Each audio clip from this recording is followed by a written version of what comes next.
একটা সিকিউরিটি ইঞ্জিনিয়ারের ১.৫ থেকে ২ গুণ সেলারি থাকে। Anybody can grasp whatever field there is. আমরা যখন হায়ার করতে চাই, বাংলাদেশী ক্যান্ডিডেট খুব কম পাই। মানে একদম নাই বললেই চলে। সাইবার সিকিউরিটি করতে হলে কি প্রোগ্রামিং অনেক ভালো জানা লাগবে? আমার কাজের জন্য আমি IBM এর ওয়াল অফ ফেমে আমার প্লেস হইছিল। যেটার কারণে IBM এর বিভিন্ন বিল্ডিং এ আমার স্টিল ছবি আছে। ফোররানার ডিভাইস যেটা হলো হেলথ ট্র্যাকিং ডিভাইস, সেটা হ্যাক করলাম। It took 72 hours and I didn't sleep. Security research is not about hacking only. Whatever language the candidate chooses is totally fine. আমরা যখন ইন্টারভিউ নিই, তখন আমরা বলি না যে তুমি C++ এ করো, তুমি Python এ করো। সাইবার সিকিউরিটিতে ৩ টা মেইন টিম থাকে। সো মাইন্ডসেটটা ভাবতে হবে কোন সাইডে আমি যেতে চাই। বাংলাদেশ এখনো অনেক পিছায়া। অনেক কোম্পানি সাইবার সিকিউরিটির জন্য যে লোক লাগবে এই নিডটাই বোঝে না। আজকের সেশন খুবই স্পেশাল। কারণ এজন্যই আমাদের হচ্ছে আজকে এমন একজন গেস্ট আছেন, যিনি হচ্ছে তার লাইফে প্রায় ১৪ বছর ধরেই হচ্ছে সাইবার সিকিউরিটি নিয়ে হচ্ছে কাজ করতেছেন। তো অলরেডি আপনারা বুঝেই গেছেন যে আজকের সেশনটা হচ্ছে সাইবার সিকিউরিটি রিলেটেড। তো এই সেশনটা যারা একদম শেষ পর্যন্ত থাকবেন আশা করি সাইবার সিকিউরিটি ক্যারিয়ার রিলেটেড যেই কোয়েশ্চেনস আছে, সেই কোয়েশ্চেনস এর অনেক অ্যান্সার পাবেন এবং একটা গাইডলাইন পাবেন। তো আজকের এই সেশনে আমরা যে জিনিসপত্র নিয়ে কথা বলব সেগুলো হচ্ছে সাইবার সিকিউরিটি ক্যারিয়ার গড়ার একটা গাইডলাইন, সাইবার সিকিউরিটিতে ক্যারিয়ার করতে হলে প্রোগ্রামিং কেমন জানা দরকার, প্রবলেম সলভিং কেমন করা দরকার, ডাটা অ্যালগরিদম নলেজ কিরকম থাকা দরকার। তাছাড়া হচ্ছে যারা নন সিএসই ব্যাকগ্রাউন্ডের বা নন আইটি ব্যাকগ্রাউন্ড তারা কি সাইবার সিকিউরিটি ক্যারিয়ার করতে পারবেন কিনা? বিগ টেক এ যেই বিগ টেক গুলো আছে সেগুলোতে আসলে কিভাবে আসলে প্রিপারেশন নিবে এই রিলেটেড জবের জন্য এবং সাইবার সিকিউরিটি রিলেটেড কিছু মিথ এবং ফ্যাক্ট রিলেটেড আমরা ডিসকাশন করব আরকি। তো আজকের সেশনে যিনি আমাদের সাথে উপস্থিত আছেন গেস্ট হিসেবে খুবই স্পেশাল একজন মানুষ যিনি হচ্ছে বর্তমানে Amazon-এর সিনিয়র সিকিউরিটি আ টিপিএম অর্থাৎ যথাসম্ভব হচ্ছে গিয়ে টেকনিক্যাল প্রোডাক্ট ম্যানেজার এরকম টাইপের একটা পজিশনে কাজ করতেছেন এবং এর আগে হচ্ছে মাইক্রোসফটে সিনিয়র সিকিউরিটি ইঞ্জিনিয়ার ছিলেন এবং IBM এ প্রিন্সিপাল সিকিউরিটি আর্কিটেক্ট হিসেবে কাজ করেছেন। আমরা একজন খুবই ১৪ বছর ধরে এই ফিল্ডে কাজ করা একজন স্পেশালিস্ট মানুষের সাথে আমরা আজকে কথা বলতে যাচ্ছি। সো আশা করি আপনারা সবাই আপনাদের কোয়েশ্চেন গুলো অবশ্যই করবেন আমাদের এই স্পেশাল গেস্টের কাছে থেকে। তো আমি আর কথা না বাড়িয়ে হচ্ছে আমি আমাদের গেস্টের কাছে চলে যাই মাহমুদ ভাইয়ের কাছে। মাহমুদ ভাই আপনার সম্পর্কে ছোট্ট একটু করে বলেন। তারপর হচ্ছে আমরা সেশনটা আস্তে, আস্তে শুরু করব ইনশাআল্লাহ। Thanks for the opportunity. A a generally এই ধরনের সেশনে তেমন একটা আসা হয় না। কিন্তু আ ঝংকার ভাই হি ইস রিয়েলি স্পেশাল। তো যখন একটা অপরচুনিটি পাই তখন বলি যে হোয়াই নট? প্লাস আমরা কাজ করতে গিয়ে অনেক সময় দেখি যে আ আমরা যখন হায়ার করতে চাই, আ আমি প্রচুর মানে হায়ারিং করি স্পেশালি AWS টিমগুলোতে। তো বাংলাদেশী ক্যান্ডিডেট খুব কম পাই। মানে একদম নাই বললেই চলে। তো খুব মানে ইচ্ছে হয় যে বাংলাদেশী ক্যান্ডিডেট এরা আসুক, এরা Amazon এ আসুক বা যখন বিভিন্ন কোম্পানিতে কাজ করেছি, হায়ারিং এ ছিলাম। তো ওরা আসুক। তো এই যে একটা গ্যাপ হয়তো মনে হয় যে আমি প্রচুর পটেনশিয়াল দেখি, স্কিল দেখি, এদের কাজ করার আগ্রহ দেখি। কিন্তু যেটা মিস করি সেটা হলো হয়তো এদের ডিরেকশনটা ক্লিয়ার না বা মার্কেটে অনেক মিস ইনফরমেশন থাকে বা অনেক সময় গাইডেন্সটা থাকে না। তো উম সেটা আসলে ফিল আপ করার জন্যই আসলে মানে আমার এখানে জয়েন করা। আর আমার সম্বন্ধে যদি বলি, আ আমি হলো বুয়েট কম্পিউটার সায়েন্স 02 ব্যাচ। আ তো বুয়েট শেষ করে তখনকার টাইমে টেলিকমিউনিকেশন ছিল আ হট কেক। সো গ্রামীণফোনে জয়েন করি। গ্রামীণফোনের কোর নেটওয়ার্কিং এ ছিলাম। সেখানে ২.৫ বছর কাজ করার পরে হঠাৎ একদিন মনে হলো একটু বাইরে এক্সপ্লোর করে আসি। Nothing planned. তো রাত জেগে, জেগে আম তখনকার টাইমে জিআরই ছিল, আ আইএলটিএস ছিল। সেগুলো দিয়ে ২-২.৫ মাসের মধ্যে সব পরীক্ষা দিয়ে এপ্লাই করি। তো ২০১০ এ ইউএসএ তে আসা, পিএইচডি প্রোগ্রামে আসি। ইনিশিয়ালি প্ল্যান ছিল রোবোটিক্স এ কাজ করব। তখনকার টাইমে রোবোটিক্স এখনকার টাইমেও আছে। আ তো কিন্তু দেখা গেল যে একজন প্রফেসরের সাথে কাজ করতে গিয়ে সে আমাকে সাইবার সিকিউরিটি সম্বন্ধে খুব ইন্টারেস্ট দেখালো। তার সাথে কাজ করা আরম্ভ করলাম। সে ছিল তখনকার টাইমে Google থেকে আসা একজন সিনিয়র ইঞ্জিনিয়ার। একাডেমিয়াতে জয়েন করে। তো আমি কাইন্ড অফ খুব ব্রিফলি আমার জার্নিটা শেয়ার করতেছি। তো তখন তার সাথে কাজ করা আরম্ভ করলাম রিসার্চ অ্যাসোসিয়েট হিসাবে। এবং আ তার স্টাইলটা ছিল যে সে একটা ডিভাইস দিয়ে বলত, "can you crack it? Can you hack it?" এবং সে কখন ল্যাবে আসতেছি, কখন ল্যাবে যাচ্ছি কোনো কিছু নিয়ে কেয়ার করত না। সে জাস্ট দেখতো যে I am delivering things, delivering my research, putting my output. তো তখনকার টাইমে আ ইনিশিয়ালি আমি আ Fitbit Forerunner ডিভাইস যেটা হলো হেলথ ট্র্যাকিং ডিভাইস। সেই টাইমে ইউএসএ তে 6 মিলিয়ন ইউজার ছিল। সেটা হ্যাক করলাম। 72 hours, it took 72 hours and I didn't sleep. So 72 hours without sleep, it was kind of crazy. অথবা হয়তো ০.৫ ঘন্টার জন্য ঘুমায়ে গেছিলাম মনে নাই। তো সেটা আমার ফার্স্ট হ্যাকিং একটা ইনসিডেন্ট ছিল। দেন Garmin এর ডিভাইস সেটা হ্যাক করলাম। Uh but security research is not about hacking only. It's about at first understanding the concept. Then uh বাংলাতে বলি তখন মানে সেই প্রবলেম গুলো সলভ করা এবং শেষে সে প্রবলেমটার সলিউশন প্রপোজ করা এবং সেই সলিউশনটা হইতে হবে ফিজিবল, যেটা প্র্যাকটিক্যাল এবং হলো এফিসিয়েন্ট অ্যান্ড থার্ড থিং যেটা খুব ইম্পোর্টেন্ট সেটা হলো আ মার্কেটের যেই এক্সিস্টিং প্রোডাক্ট গুলো আছে সেটার সাথে কম্পিটিটিভ। তো এরকম আ অনেকগুলো রিসার্চ এর কাজ করি। আমার এই কাজগুলো ইউরোপ, ইউএস, নর্থ আমেরিকা বিভিন্ন জায়গায় পাবলিশ হয় এবং নিউজে আসে। তো তখন আমি রিয়ালি ইনটু সাইবার সিকিউরিটি। আ তারপরে পিএইচডি শেষ করি। পিএইচডি শেষ করে পিএইচডি অবস্থাতে কয়েকটা মিড লেভেল কোম্পানিতে ইন্টার্নশিপ করি। আ দেন আইবিএম এ জয়েন করি। আইবিএম এ ছিলাম প্রায় ৫ বছর। IBM এ IBM ওয়াটসন যেটা হলো ফার্স্ট কগনিটিভ কম্পিউটিং আ সেটার কাইন্ড অফ জনক টাইপের। IBM এ আমি mainly a identity and access management and cloud security নিয়ে কাজ করতাম। আ আমার কাজের জন্য আমি IBM এর ওয়াল অফ ফেম এ আমার প্লেস হইছিল। যেটার কারণে IBM এর বিভিন্ন বিল্ডিং এ আমার স্টিল ছবি আছে। আ এরপরে ভাবলাম যে এগেইন লাইফ এর অনেক কিছু নিছি যেটা খুব বেশি ওয়েল প্ল্যান্ড না। মনে হইছে যে okay I am getting bored. So আমি তখন ভাবলাম যে কোম্পানি চেঞ্জ করি। মাইক্রোসফট এ জয়েন করলাম ২০২১ এর দিকে। আ তারপরে সেখানে ১ বছর কাজ করতে ভাবলাম যে আমি যেহেতু ক্লাউড এ কাজ করি, আ why not target the number 1? So AWS, Amazon এর AWS। তো তখন ইন্টারভিউ দেই। তখন আমার ২ টা অপশন ছিল মেটা অ্যান্ড AWS। বাট সেই টাইমে মেটা অনেক লে অফ করতেছিল। সো আমি ভাবলাম যে এখন জয়েন করলে লে অফ এর একটা চান্স আছে। কারণ অনেক সময় কোম্পানি যখন একটা লে অফ ডিসিশন নেয়, they don't care about what kind of genius you are. Oftentimes it's just a decisions, company decisions they take. So AWS A join করলাম। I am happy. AWS A almost ৪ বছর হয়ে যাইতেছে। AWS এর সিকিউরিটির operation centre যেটা SOC, আ সেটাতে mainly কাজ করি। আ কিন্তু এখানে যেটা হয় যে আ মানে এটার মেইন কাজটা হচ্ছে যে যেকোনো ধরনের সাইবার সিকিউরিটি ইনসিডেন্ট আ অথবা আ রিস্ক, অ্যাটাক এনিথিং যেটা ফার্স্ট লেভেল হলো আমরা। তো ফার্স্ট লেভেলে মেইনলি জুনিয়র ইঞ্জিনিয়াররা কাজ করে। দেন সিনিয়র ইঞ্জিনিয়ারদের কাছে আসে। আ অ্যান্ড দেন আমরা ডাইরেক্টলি ভিপি এবং ডিরেক্টর এদেরকে রিপোর্ট করি। তো এটাই হলো আমার kind of cyber security journey since 2010 to 2026। হুম, প্রায় ১৬ বছরের বেশি সময় ধরে আছে, ১৫ বছরের বেশি সময় ধরে। তো আ ভাইয়া আপনার তো জার্নিটা খুব ইন্সপায়ারিং এবং হচ্ছে IBM এর ওই একটা চমৎকার অ্যাওয়ার্ডের ইয়ে ইয়ে করছেন আরকি, অবশ্যই অ্যাচিভ করছেন। তো এই জিনিসপত্রগুলো করতে গিয়ে আ যদি ধরেন আমাদের বাংলাদেশের স্টুডেন্টরা যারা আছে, যারা হচ্ছে সাইবার সিকিউরিটি ক্যারিয়ার গড়তে চায়, তাদের হচ্ছে হলো একটা গাইডলাইন দরকার হয়। যে আসলে হুম, আমরা হুম। সাইবার সিকিউরিটি ইঞ্জিনিয়ার হইতে চাই বা কাজ করতে চাই।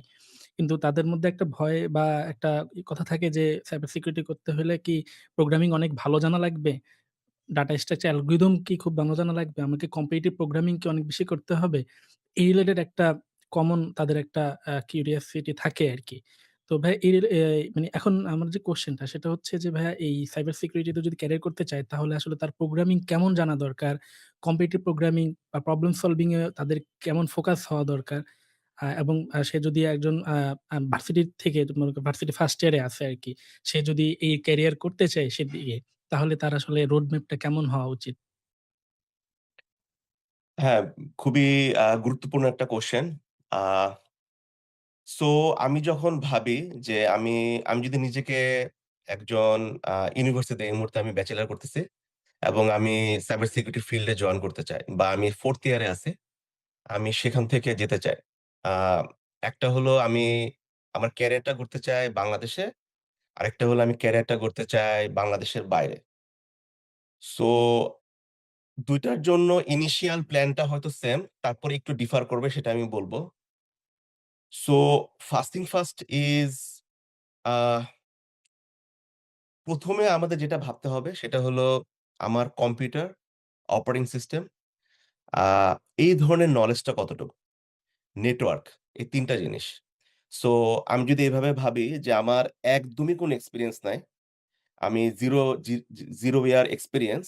দেন আমি ১ম এ যেটা ভাববো সেটা হলো আমার আইটি সম্বন্ধে নলেজ কতটুকু?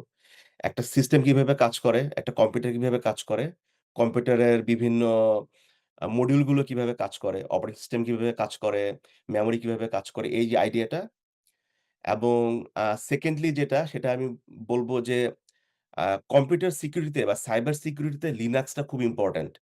সো আমরা অনেকে উইন্ডোজ বেসড কাজগুলো করি। দেখা যায় একটা উইন্ডোজ সিস্টেম, একটা কম্পিউটার বা এগুলোতে আমরা কাজ করতেছি।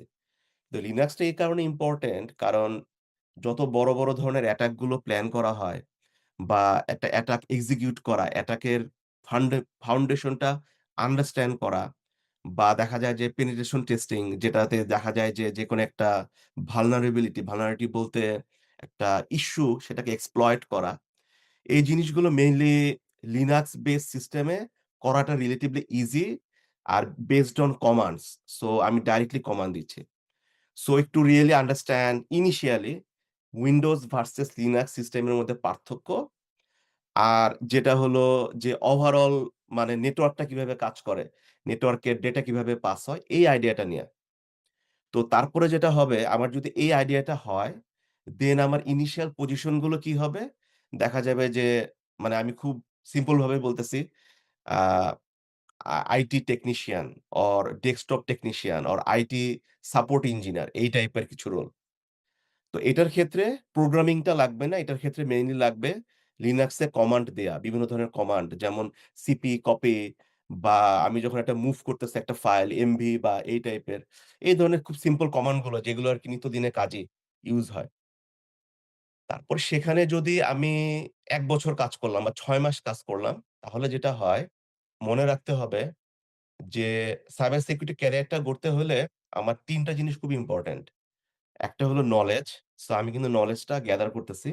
সো নলেজটা গ্যাদার করতে হলে আমার কনসেপ্ট গুলো খুব ক্লিয়ার থাকতে হবে।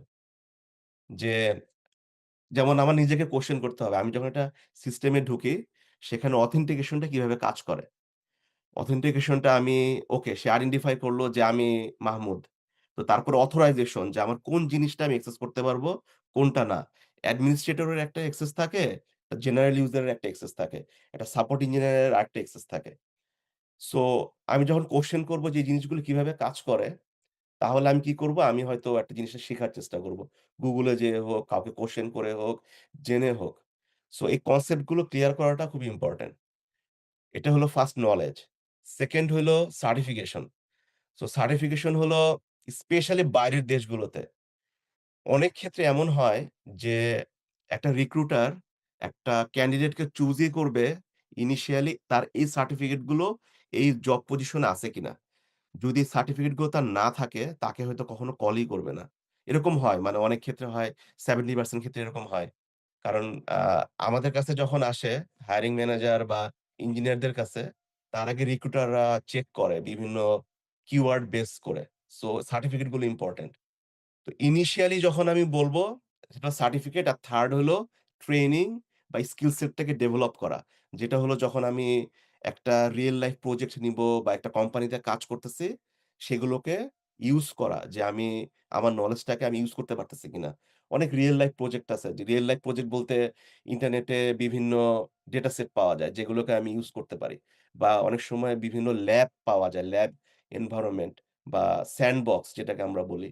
তো সেখানে গিয়ে আমি মানে এক্সিকিউট করতে পারি যে আমি এই ধরনের অ্যাটাকটা একটু করতে পারতেছি কিনা, আমার এই কনসেপ্টটা ক্লিয়ার কিনা, এই সলিউশনটা কাজ করতেছে কিনা।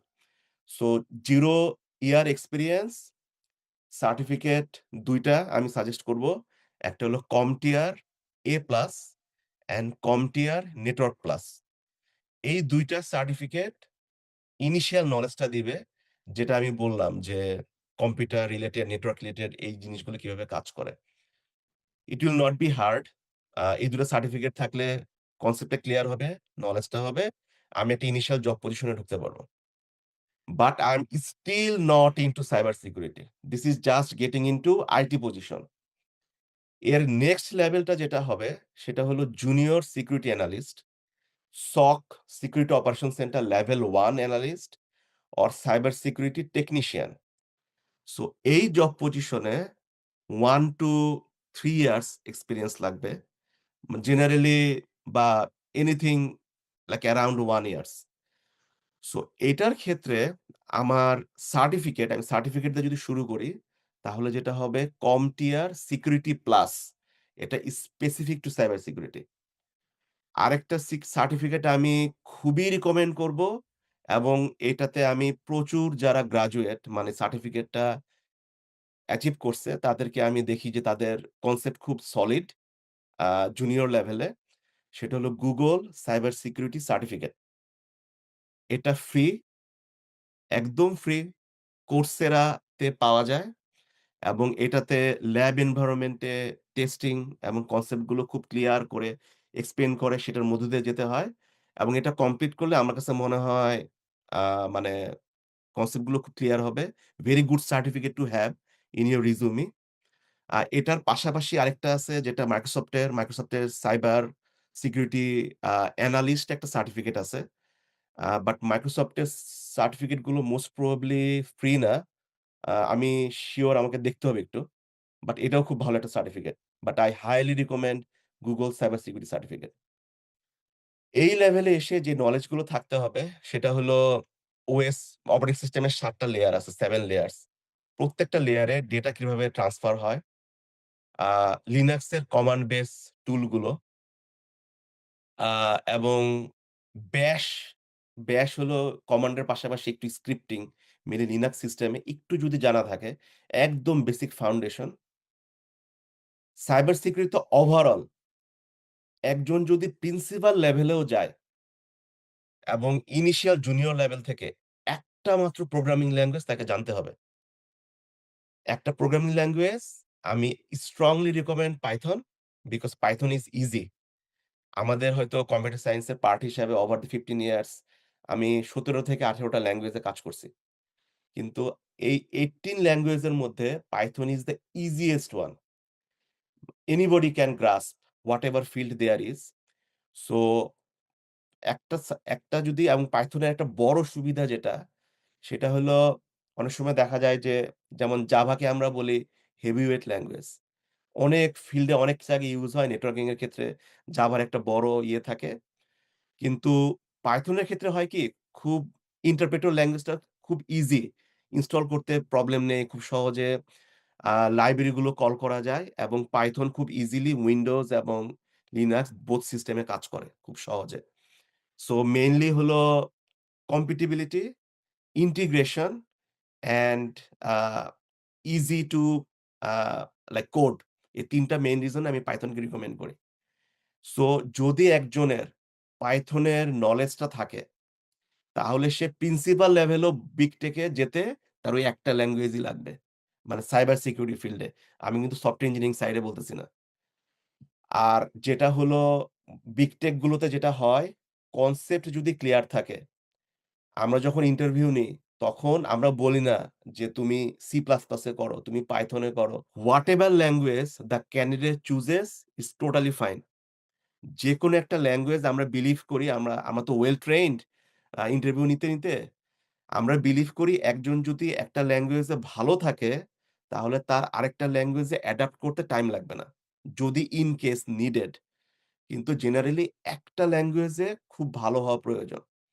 সো এই যে আমি লেভেলে আছি, এখন যেটা আছি যে জুনিয়র পজিশনে সিকিউরিটি অ্যানালিস্ট বা লেভেল 1 এটার ক্ষেত্রে আমার একটু কোডিং লাগবে। একটু কোডিং বলতে ছোট, ছোট স্ক্রিপ্ট। ফুল ব্লোন সফটওয়্যার মডিউল না, সফটওয়্যার টুল না। ছোট, ছোট স্ক্রিপ্ট যেটা আমি ক্রিয়েট করতে পারি। দেখা যাচ্ছে যে আ একটা ডেটা অ্যানালিস্ট বা একটা ওই ধরনের পজিশন গুলোতে একটা অনেকগুলো ম্যাসিভ ডেটা আসলো। একটা অ্যাটাক হইছে, অনেক ডেটা আসছে। সেই ডেটার আমি স্পেসিফিক ফিড গুলো বা অ্যাট্রিবিউট গুলো এক্সট্রাক্ট করতেছি, রিট্রিভ করতেছি। করে সেটাকে আমি একটা চেকার বা একটা স্ক্যানার দিয়ে স্ক্যান করতেছি। স্ক্যান করার পর একটা আউটপুট আসতেছে। সেই আউটপুটটাকে সে একটা টুলের মধ্যে পাঠাচ্ছে। এই ধরনের ছোটখাটো যে কমান্ড গুলো বা কাজগুলো স্ক্রিপ্টিং এর মাধ্যমে করা সেই নলেজটা যদি আমি পাইথন এর মাধ্যমে করতে পারি, আর একটু ব্যাশ এর নলেজ গুলো থাকে তাহলে দ্যাটস মোর দ্যান এনাফ। আর ইন দ্য মিন টাইম এ আপনারা যদি কম্পিউটার সিকিউরিটি প্লাস অথবা Google সাইবার সিকিউরিটি সার্টিফিকেটটা করেন, এটা বাংলাদেশের বেশিরভাগ জবগুলোর জন্য মোটামুটি এনাফ। মানে ইনিশিয়াল পজিশন গুলোতে, এন্ট্রি পজিশন গুলোতে। এরপরে যখন আমার ২ থেকে ৩ বছর এক্সপেরিয়েন্স হয়ে যাবে, আ একটু বলি, আমি কিন্তু আ কমেন্ট গুলো হয়তো চেক করতেছি না। আমাকে যদি আমি স্টপ আমি করতে হয় আমি বইলেন, হ্যাঁ? সমস্যা জাস্ট নেই আমি ভাই। আপনি বলতেছি বলতে থাকেন। আরকি। হ্যাঁ, হ্যাঁ। জি, জি। সো এই জায়গাতে এসে যখন আমার ২ বছর এক্সপেরিয়েন্সটা হবে, তখন আমাকে একটা চিন্তা-ভাবনা করতে হবে। সাইবার সিকিউরিটিতে ৩ টা মেইন টিম থাকে। একটা ব্লু টিম, রেড টিম আর পার্পল টিম। সো মাইন্ডসেটটা ভাবতে হবে যে আমি কোনটাতে মানে আমি আমার ক্যারিয়ারটা গড়তে চাই বা কোন সাইডে আমি যেতে চাই। ৩ টা টিম সম্বন্ধে একটু বলি। ব্লু টিম হলো যেটা ডিফেন্সিভ টিম। সো যেটার মানে হলো যে অ্যাটাকাররা যখন অ্যাটাক করবে, আমরা হলো ডিফেন্ড করব নেটওয়ার্কটাকে বা কোম্পানিটাকে বা টিমটাকে বা সিস্টেমটাকে, প্রসেসটাকে, রাইট? সো ব্লু টিম হলো মেইনলি যারা সিকিউরিটি অপারেশন সেন্টারে আছে। যেমন আমি ব্লু টিম। তার মানে হলো যখন অ্যাটাক হয়, আমরা তখন সেই অ্যাটাক গুলোকে ডিফেন্ড করি। সো ডিফেন্ড করে আমাদের কিন্তু এটা হলো অনেকটা চোর পুলিশের মতো। যে আমি চোর, আমাকে কিন্তু জানতে হবে পুলিশের মাইন্ডসেট বা আমি পুলিশ, সো আমাকে জানতে হবে চোরের মাইন্ডসেট। সো তার মানে এটা না যে আমি ব্লু টিম, রেড টিম কি করে আমি জানি না। আমাকে কিন্তু রেড টিমের মধ্য দিয়ে আসতে হয়। আমি কিন্তু ওই যে বললাম যে এথিক্যাল হ্যাকিং যেটা আমি এটা করে আসছি। তার মানে হলো আমি রিভার্স ইঞ্জিনিয়ারিং করছি। আমি অ্যাটাক করছি। আমি আবার সলিউশন প্রপোজ করছি। সো তার মানে হলো আমাকে রেড টিমের আইডিয়াটা থাকতে হবে। কিন্তু আমি মানে রেড টিম মানে অ্যাক্টিভ রেড টিম না। তার মানে হলো আমি রেড টিমের আন্ডারে যেটা পড়ে পেনিট্রেশন টেস্টিং ইঞ্জিনিয়ার বা দেখা যাইতেছে যে অফেন্সিভ সিকিউরিটি টেস্টার বা বাগ বাউন্টি প্রোগ্রামের একজন রিসার্চার। এরা হলো রেড টিমের আন্ডারে। তার মানে হলো এরা অ্যাক্টিভ এক্সপ্লয়েট করে। সো এটার ক্ষেত্রে খুবই টেকনিক্যাল। টেকনিক্যাল মানে হলো যে আমার দেখা যায় যে আমি Kali Linux একটা সিস্টেম আছে অপারেটিং সিস্টেম। সাইবার সিকিউরিটিতে আমরা খুব ফ্রিকোয়েন্টলি ইউজ করি। সেটাতে যাওয়া, সেটার মধ্যে অনেক ধরনের টুল থাকে। এগুলো হয়তো ইনিশিয়াল যারা তারা বুঝবে না, বুঝার এখন টাইমও হয় নাই। বাস আমি জাস্ট বলে যাই। Nmap আছে, আ তারপরে হলো জন দ্য রিপার এবং বিভিন্ন ধরনের টুল থাকে। হাইড্রা পাসওয়ার্ড ক্র্যাক করার জন্য, মেটাস্প্লয়েট এই ধরনের বিভিন্ন টুল থাকে। তো যারা রেড টিমে এই সাইডে আগ্রহ যে না আমি হ্যাকার হব বা আমি এথিক্যাল হ্যাকার হব। এথিক্যাল বলতেছি হ্যাকিং জিনিসটা তো আসলে মানে অ্যালাউড না। এথিক্যাল হ্যাকিং যেটা সেটা হলো অ্যালাউড। সো এটা মানে হইলো যে আমার পারমিশন আছে বা আমি যে কোম্পানিতে করতেছি ওদের বাগ বাউন্টি প্রোগ্রামে আমি পার্টিসিপেট করতেছি এই ব্যাপারটা। সো এটা হলে আমার সাইবার সিকিউরিটি লাইন ডিফারেন্ট। আমার সার্টিফিকেট ডিফারেন্ট। আর আমি যদি ব্লু টিমের মেম্বার হই যেটাতে জেনারেলি বেশি জব, হ্যাঁ? বাট এটাতেই হলো বেশি জব পজিশন ওপেন থাকে। সেগুলো হলো ওই যে বললাম যে আ ইনসিডেন্ট রেসপন্স ইঞ্জিনিয়ার। তার মানে হলো কোন একটা ইনসিডেন্ট হইছে, সে সেটা হ্যান্ডেল করতেছে, প্রসেস করতেছে এবং সে অনুযায়ী কাজ করতেছে। বা ইনফরমেশন সিকিউরিটি অ্যানালিস্ট বা ইঞ্জিনিয়ার বা সিকিউরিটি অপারেশন সেন্টার অ্যানালিস্ট বা আ এই ধরনের সিকিউরিটি ইঞ্জিনিয়ার, সিকিউরিটি ইঞ্জিনিয়ার 1, 2, 3 আ এই টাইপের। এরা সব হলো ব্লু টিমের আন্ডারে পড়ে। সো ব্লু টিমের ক্ষেত্রে যেটা আমি রিকমেন্ড করব again CompTIA cyber security analyst. এটাকে বলে CYSA প্লাস। এটা খুব ভালো একটা সার্টিফিকেট। আর এটার ক্ষেত্রে ওই যে বললাম যে কনসেপ্ট গুলো খুব ক্লিয়ার থাকতে হবে। আ সার্টিফিকেট আমার ১০ টা কিন্তু আমার কনসেপ্ট ক্লিয়ার না।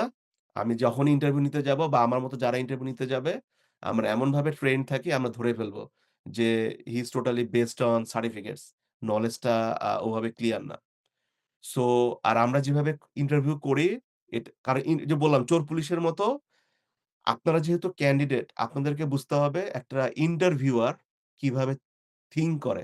আবার আমি যখন একজন ইন্টারভিউয়ার আমাকে ভাবতে হবে একটা ক্যান্ডিডেট আমি একটা ক্যান্ডিডেটের সাথে আরেকটা ক্যান্ডিডেট ভালো একটা ক্যান্ডিডেট কিভাবে আইডেন্টিফাই করব যে কে বেটার। সো আমরা যেটা করি ইনিশিয়ালি একটা ছোট কোয়েশ্চেন করব যেটা খুব ইজি। তারপরে আস্তে, আস্তে ডিপে যেতে থাকবো। হ্যাঁ? তো আমরা যদি জিজ্ঞেস করি যে হাউ ডু ইউ বাংলাতে বলি মানে how do you authenticate into a system? So তুমি কিভাবে একটা ওয়েবসাইটে অথেন্টিকেট করো? সে আমাকে বলল। তারপরে আমি বললাম, "আচ্ছা এখানে অথরাইজেশন এর ক্ষেত্রে পলিসি গুলো কি হবে?" সে বলল। বলার পর তারপরে আমি বললাম যে, "এটা যদি একটা ওয়েবসাইট না হয়ে একটা জেনারেটর সিস্টেম হয়, সেখানে কি রিস্ক থাকতে পারে? কি জিনিস আমাকে মেইনটেইন করতে হবে?" আচ্ছা সে আমাকে বলল। তারপর আমি বললাম, "যদি সেটা একটা কমপ্লিটলি আ এয়ার টাইট নেটওয়ার্ক হয়।" এয়ার টাইট নেটওয়ার্ক মানে হলো যেখানে ইন্টারনেট হয়তো অ্যাক্সেসিবল না বা খুবই সেনসিটিভ সিস্টেম। তো এটার ক্ষেত্রে আমার পলিসি কিভাবে চেঞ্জ হবে? সো আমরা যেটা করব, ইটস টোটালি ফাইন যে একটা জায়গায় গিয়ে আমিও আটকে যাবো, রাইট? কিন্তু ব্যাপারটা হইতেছে আমার যাতে ওই পর্যন্ত কনসেপ্ট গুলো ক্লিয়ার থাকে। তাহলে আমি বুঝতে পারবো যে ওর রাইট লেভেলটা কি। সো আমি যদি ব্যাক টু দ্য পয়েন্ট যেটাতে আমি আসছিলাম হুম, তো ব্লু টিমের ক্ষেত্রে কমটিয়ার সাইবার সিকিউরিটি অ্যানালিস্ট এই সার্টিফিকেটটা, আরেকটা আছে জিআকের সার্টিফাইড ইনসিডেন্ট হ্যান্ডলার সার্টিফিকেশন। এই ২ টা খুব ভালো। আর যদি আমি রেড টিমের সাইডে যেতে চাই তাহলে হইলো CEH certified ethical hacker. CEH highly recommended all over the world. I will even will highly appreciate okay তোমার CH সার্টিফিকেশন আছে। এটা মানে হলো রিয়েল সিস্টেমে ল্যাব এনভায়রনমেন্ট এ বিভিন্ন ধরনের প্রবলেম গুলো সে সলভ করছে, অ্যাটাক সিনারিও গুলো সিমুলেট করছে, সলিউশন আনছে এবং তারপরে CH পাস করতে হলে একটা ৩-৪ ঘন্টার এনভায়রনমেন্ট এ বিভিন্ন ধরনের প্রবলেম সলভ করতে হয়। আর পার্পল টিম যেটা ৩ নাম্বার টিম সেটাও অনেকে থাকে। পার্পল টিমটা হলো মেইনলি আ এই ২ টা টিমের মধ্যে ব্রিজ কাইন্ড অফ একটা যে আ একটু রেড টিমের কাজ করে, একটু ব্লু টিমের কাজ করে বা দুজনের মাঝখানে bridging the attack and defence. তো এই ক্ষেত্রে যখন হয় তো এগুলো মেইনলি হলো জিআরসি। জিআরসি বলতে গভর্নেন্স, রিস্ক, কমপ্লায়েন্স। সো এই পর্যায়ে এসে মানুষজন নরমালি জিআরসি টিমগুলোতে থাকে। যেমন রিস্ক অ্যানালিস্ট। সে তখন দেখে যে এই সিস্টেমের মধ্যে এই ধরনের আ মানে প্রসেস গুলো এস্টাবলিশড। সাপোজ ইনসিডেন্ট রেসপন্স এর জন্য এই ফ্রেমওয়ার্ক এ এই জিনিসগুলো এস্টাবলিশড। এটা ঠিকভাবে কমপ্লায়েন্ট কিনা। বিভিন্ন ধরনের কমপ্লায়েন্স পাস করতে হয় কোম্পানিগুলোকে প্রতি বছর। তো যেমন নিস্ট, ফেডরাম, ইউএস গভর্নমেন্ট এর ইয়ে হলে এই টাইপের বা সক এই টাইপের। তো এগুলো সে ইয়ে কিনা। তো তখন সে যেটা কাজ করে মাঝখানে থাকে, ২ টা টিমের সাথে কোঅর্ডিনেট করে এবং আন্ডারস্ট্যান্ড করে। মিড লেভেলে এসে আমি যদি একটা সার্টিফিকেশন বলি, অ্যাবাভ অল মিড লেভেলে সেটা হলো সিআইএসএসপি। মানে এটা খুবই ইম্পোর্টেন্ট একটা সার্টিফিকেশন। এটা আমি খুবই হাইলি রিকমেন্ড করব মিড লেভেলে। আর এরপরে সিনিয়র লেভেলে আমার কাছে মনে হয় না খুব বেশি গাইডেন্স এর প্রয়োজন। তার কারণ এই রাইট। লেভেলে আসলে he or she already knows what it takes, what is the next path. আর হুম, মিড লেভেলে বা ইনিশিয়ালি 0 এক্সপেরিয়েন্স এ না, যখন একজন জুনিয়র পজিশনে ২ টা জিনিস খুব ইম্পোর্টেন্ট স্পেশালি 2026 ট্রেন্ড বা 2025 ট্রেন্ড সেটা হলো এআই সম্বন্ধে জানা। তো যেটা হবে একজন জুনিয়র সিকিউরিটি ইঞ্জিনিয়ার যে জয়েন করতে যাচ্ছে, তাকে কিন্তু আমি এআই, এলএলএম নিয়ে আমরা যে লেভেল গুলোতে কাজ করি, ওই লেভেলে কোয়েশ্চেন করবও না। কিন্তু তাকে কাজ করতে গেলে এআই সিকিউরিটি বা এআই কিভাবে সাইবার সিকিউরিটি ফিল্ডটাকে আ মানে আরো স্কেল অ্যাটাক গুলো জেনারেট হচ্ছে বা এই ধরনের প্রবলেম গুলো ফেস হলে অন্যান্য টিম যে কাজ করতেছে সেই কনসেপ্ট গুলো আন্ডারস্ট্যান্ড করতে হবে। সো বেসিক লেভেলে এআই সম্বন্ধে নলেজটা রাখতে হবে যে এআই জিনিসটা কি? মেশিন লার্নিং জিনিসটা কি? আ তারপরে ডাটাকে কিভাবে একটু just normal concept. It's gonna take like probably uh a few days that's it. যে একটা ডাটাকে কিভাবে ট্রেন করা হয়, সেটাকে ট্রেন করার পরে এআই কিভাবে নেক্সট মডেলটাকে প্রেডিক্ট করে। কি ধরনের মেশিন লার্নিং মডেল থাকে? ডিপ লার্নিং কি? জাস্ট নরমাল কনসেপ্ট জিনিসগুলো। এটা আর আরেকটা জিনিস খুবই ইম্পোর্টেন্ট সেটা হলো ক্লাউড সিকিউরিটি। তার কারণ হলো এখনকার টাইমে স্পেশালি বাইরে বাংলাদেশেও আরম্ভ হইছে। সেটা হলো ম্যাসিভ ডেটা কোম্পানিগুলো একটা হাইব্রিড অ্যাপ্রোচ এপ্লাই করে। তার মানে হলো 20% ডেটা এট প্রেমিস মানে সিস্টেমে রাখে। আর 80% ডেটা ক্লাউড এ দিয়ে দিচ্ছে। হ্যাঁ? মানে ফর মানে optimizing cost, reducing cost. So cloud security সম্বন্ধে একটু নলেজ থাকতে হবে। তার মানে হলো AWS কিভাবে কাজ করে বা Azure কিভাবে কাজ করে, Google Cloud কিভাবে কাজ করে। ৩ টা আলাদা প্ল্যাটফর্ম এ আমার জানতে হবে না। Choose one platform and get the knowledge. তো সেটার ক্ষেত্রে কনসেপ্ট গুলো কি? যে ক্লাউড এর কনসেপ্ট গুলো কি? দেখা যাচ্ছে যে আমাকে ডাটা রাখতে হলে কিভাবে ডাটাটা আমি রাখবো? ডাটা মাইগ্রেশন টা কিভাবে হয়? আ তারপরে হলো ক্লাউড এর অনেক কনসেপ্ট আছে যে সিস্টেম গুলো কিভাবে রিডিউস করে, আ তারপর অপ্টিমাইজেশন করে, কোন টাইমে রান করবে। এই ধরনের বিভিন্ন কিছু ক্লাউড এর যে কনসেপ্ট গুলো সেই জায়গাতে একটু নলেজটা রাখতে হবে। তো ওভারঅল আ এটাই আরকি আ আমি একটা কমপ্লিট সাজেস্ট করব গাইডলাইন ছিল যে একেবারে কাইন্ড অফ একটা জুনিয়র পজিশন থেকে। আ জি ভাই, একেবারে জুনিয়র জুনিয়র পজিশন পজিশন। থেকে থ্যাংক ইউ। মানে হুম, বিফোর বা সিনিয়র বা মিড লেভেল পর্যন্ত বলুন। আ মানে ৩ টা জিনিস কনসেপ্ট, সার্টিফিকেট, আ কি কনসেপ্ট গুলো আমার জানতে হবে, কি সার্টিফিকেট আমি রিকমেন্ড করব। মোস্ট প্রবাবলি ঝংকার ভাই আমি আ যদি আপনারা চান আমি একটা লিস্ট আকারেও দিতে পারি। তাহলে হয়তো কাউকে নোট নিতে হবে না বা আ ইজি টু ফলো আরকি। আর 3rd যে জিনিসটা হলো কি ধরনের জব পজিশন গুলো ওপেন থাকে আ সেগুলো আরকি। আরেকটা জিনিস জি, আমি জি। বলব হাইলি এনকারেজ করার জন্য আ এটা হলো আমার এক্সপেরিয়েন্স থেকে। এগেইন আমি এই জিনিসটা ক্লিয়ার করে দিতে চাই যে আমি যেটা বলতেছি এটা Amazon এর সে না আরকি। এটা আমার জাস্ট পার্সোনাল ওপিনিয়ন। সেটা হলো একটা সফটওয়্যার ইঞ্জিনিয়ার থেকে একটা সিকিউরিটি ইঞ্জিনিয়ারের ১.৫ থেকে ২ গুণ সেলারি থাকে। কেন? তার কারণ হলো আল্টিমেটলি টেক ফিল্ডে একটা সিকিউরিটি ইঞ্জিনিয়ার সফটওয়্যার ইঞ্জিনিয়ারিং এর সবকিছু জানে, সবকিছু করে। প্লাস তাকে সিকিউরিটি সাইডে এক্সট্রা একটা একটা আলাদা ডোমেইন এ নলেজ রাখতে হয়। তো এর জন্য এখন যদি আমি ইউএসএ সেলারির ক্ষেত্রে বলি, সো ইউএসএ তে এই মুহূর্তে ১,৬১,০০০ 161 কে জব পজিশন ওপেন সাইবার সিকিউরিটির। এনাফ কিন্তু লোক নাই। এনাফ স্কিল সেট নাই। এদের মিডিয়ান সেলারি মানে এভারেজ সেলারি, এভারেজ সেলারি আমি যদি টাকাতে বলি প্রতি মাসে ৳১১,০০,০০০ 115K পার ইয়ার। সো এটা হলো একটা বিগ ইনসেনটিভ যে আ সিকিউরিটি সাইডে সাইবার সিকিউরিটিতে আসার জন্য একটা বড় ইনসেনটিভ এই আ ইয়েটা। আর আমি বাট এগেইন মনে রাখতে হবে যে I cannot just jump into it. It's a like kind of like a train journey, right? So আপনারা একটা ম্যারাথন। স্টেশনে উঠবেন। আমি একটু নলেজ গেইন করব। আমি সেটাকে ইয়ে করব। আমি একটা জবে ঢুকলাম। ৬ মাস কাজ করলাম। আমার নলেজটা আরো ইয়ে হলো। আমি প্র্যাকটিক্যালি কাজ করতেছি। আমি কিছু সার্টিফিকেট নিলাম। সো এটা আরকি মানে জার্নিটা এভাবে আস্তে, হুম। আস্তে বিল্ড করতে হয়। জি ভাইয়া। থ্যাংক ইউ সো মাচ ভাইয়া। অনেক খুব ডিটেইলি একটা কমপ্লিট গাইডলাইন দেওয়ার জন্য। তো আ ভাইয়ের কাছে যদি কারো কোনো কোয়েশ্চেন থাকে তো আপনারা হচ্ছে চাইলে চ্যাট বক্সে কোয়েশ্চেন করতে পারেন। তো ভাইয়া যেই জার্নিটা বলল সেটা যদি একটু আমি শর্ট করি। ভাইয়া একটু আগে শর্ট করে বলছিল যে ১ম এই জানতে হবে হচ্ছে গিয়ে ফান্ডামেন্টাল কিছু জিনিসপত্র যেমন অপারেটিং সিস্টেম যেমন Linux এবং Windows টা আসলে কিভাবে কাজ করে। Linux এর বিভিন্ন জিনিসপত্রগুলো জানা দরকার আছে। নেটওয়ার্কিং সম্পর্কে জানার দরকার আছে।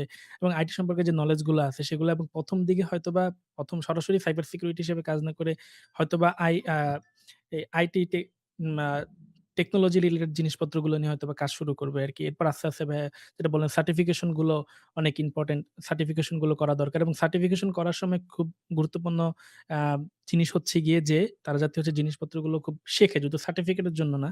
আ তাকে যাতে হচ্ছে একদম পুরো ফান্ডামেন্টালি জিনিসপত্রগুলো ভালোমতো যাতে একজন ক্যান্ডিডেট শেখে এবং অনেকগুলো প্রোগ্রামিং ল্যাঙ্গুয়েজ জানা দরকার নেই। শুধুমাত্র Python ভালোভাবে জানলে এবং ওই রিলেটেড স্ক্রিপ্টিং যে স্ক্রিপ্ট লেখা লাগে সেগুলো যদি ঠিকমতো লিখতে পারে, সেটার জন্য মোটামুটি এনাফ হবে আরকি। তো আ এবং সাথে, সাথে হচ্ছে ক্লাউড রিলেটেড একটা জিনিসও হচ্ছে ভাইয়া জানাইলো যে ক্লাউড রিলেটেড নলেজ থাকতে হবে। কারণ এখন বেশি সব কোম্পানিগুলোই হচ্ছে ক্লাউড এর দিকে ফোকাস থাকে আরকি। তো আ থ্যাংক ইউ ভাইয়া। খুব ডিটেইলি হচ্ছে জিনিসপত্রগুলো জানানোর জন্য। আমরা হচ্ছে এই কিছু স্টুডেন্টের কাছ থেকে উম কোয়েশ্চেন নিচ্ছি।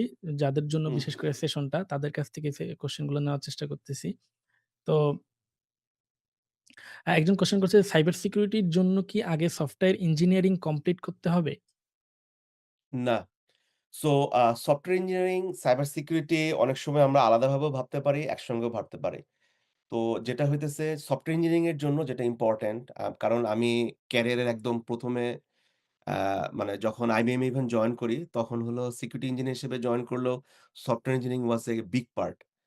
তো দেখা যায় যে সফটওয়্যার ইঞ্জিনিয়ারিং এর ক্ষেত্রে মেইনলি হলো সিস্টেমটা জানা। যে একটা সিস্টেম কিভাবে কাজ করে।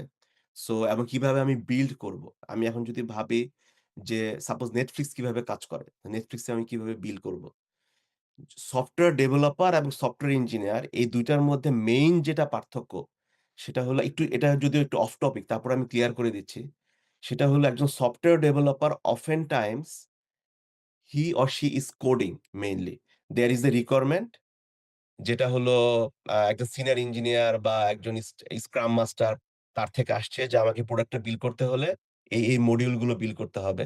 সো একটা সফটওয়্যার ডেভেলপার সে যেটা করে হি মেইনলি কোডস এবং সে যেটা করে যে ওকে আমি এই জিনিসগুলো এভাবে করলাম, ইন্টিগ্রেট করলাম, CI/CD পাইপলাইন এর মধ্যে আ সেন্ড করে দিলাম এবং তারপরে আমি আ হয়তো সাম পার্ট অফ টেস্টিং ওকে। একজন সফটওয়্যার ইঞ্জিনিয়ার তার মাইন্ডসেট থাকে ডিফারেন্ট। কারণ সে শুধুমাত্র কোডিং নিয়ে ভাবে না। সে ভাবে একটা স্কেলেবল সিস্টেম তৈরি করা। স্কেলেবল মানে আমি যদি আমার এই প্রোডাক্টটা ১০ জনের জন্য কাজ করে, এই প্রোডাক্টটা ১০০ জনের জন্য কাজ করবে কিনা? এই প্রোডাক্টটা ১,০০,০০০ এর জন্য কাজ করবে কিনা? এবং সেটা করতে গেলে আমি হোল ডিজাইনটা আমি নিজে বিল্ড করতেছি। একজন সফটওয়্যার ইঞ্জিনিয়ারকে কিন্তু জাস্ট কোডিং না, তাকে সে হলো more like an architect kind of thing. He is an engineer. He is engineering the design and going through. But তার পার্ট অফ দ্য ওয়ার্ক থাকে অবশ্যই কোডিং করা, প্রোগ্রামিং করা এই জিনিসগুলো। আর definitely another day I can talk about কিভাবে আমরা এখন just depend on AI, LLM to code rather than code from scratch. আর সাইবার সিকিউরিটির ফিল্ডে বা সিকিউরিটি ইঞ্জিনিয়ার তার মেইন কাজটা থাকে 70% সিকিউরিটি, রাইট? তার মানে হলো একটা সিকিউরিটি ইনসিডেন্ট হইতেছে সেটা সলিউশন করা, সেটা নলেজটা থাকা, আইডিয়া এবং সাম পার্ট হলো data extract, some part using some pattern, behaviour to identify the attack, this kind of things. এবং not necessary an attack, anything এটা একটা ইস্যু হইতেছে। সাপোজ একটা DDoS যখন অ্যাটাক হয়, মানে ডিনিয়াল অফ সার্ভিস ডিস্ট্রিবিউটেড। তখন যেটা হয় সিস্টেম ডাউন হয়ে যাচ্ছে। সিস্টেম ডাউন হয়ে গেলে আমি যারা ম্যাসিভ লেভেলে রিকোয়েস্ট করতেছে তাদেরকে আমি কিভাবে ডিনাই করব? এই নলেজ গুলো থাকা। 30% হলো সফটওয়্যার ইঞ্জিনিয়ারিং অথবা 30% হলো ওই যে বললাম যে পাইথন কোডিং। আমি একটা আচ্ছা ঠিক আছে এই কাজটা আমি ম্যানুয়ালি না করে এই কাজটা আমি একটা স্ক্রিপ্টের মাধ্যমে করব, একটা অটোমেশন এর মাধ্যমে করব। সো সাইবার সিকিউরিটির জন্য সফটওয়্যার ইঞ্জিনিয়ারিং কমপ্লিট করা বা এই টাইপের কোন কিছু নাই। Cyber security goes its own way, software engineering goes its own way. But আমরা অফেন টাইমস দেখি অনেক সফটওয়্যার ইঞ্জিনিয়ারকে সিকিউরিটি ইঞ্জিনিয়ার হিসেবে ক্যারিয়ার গড়ার।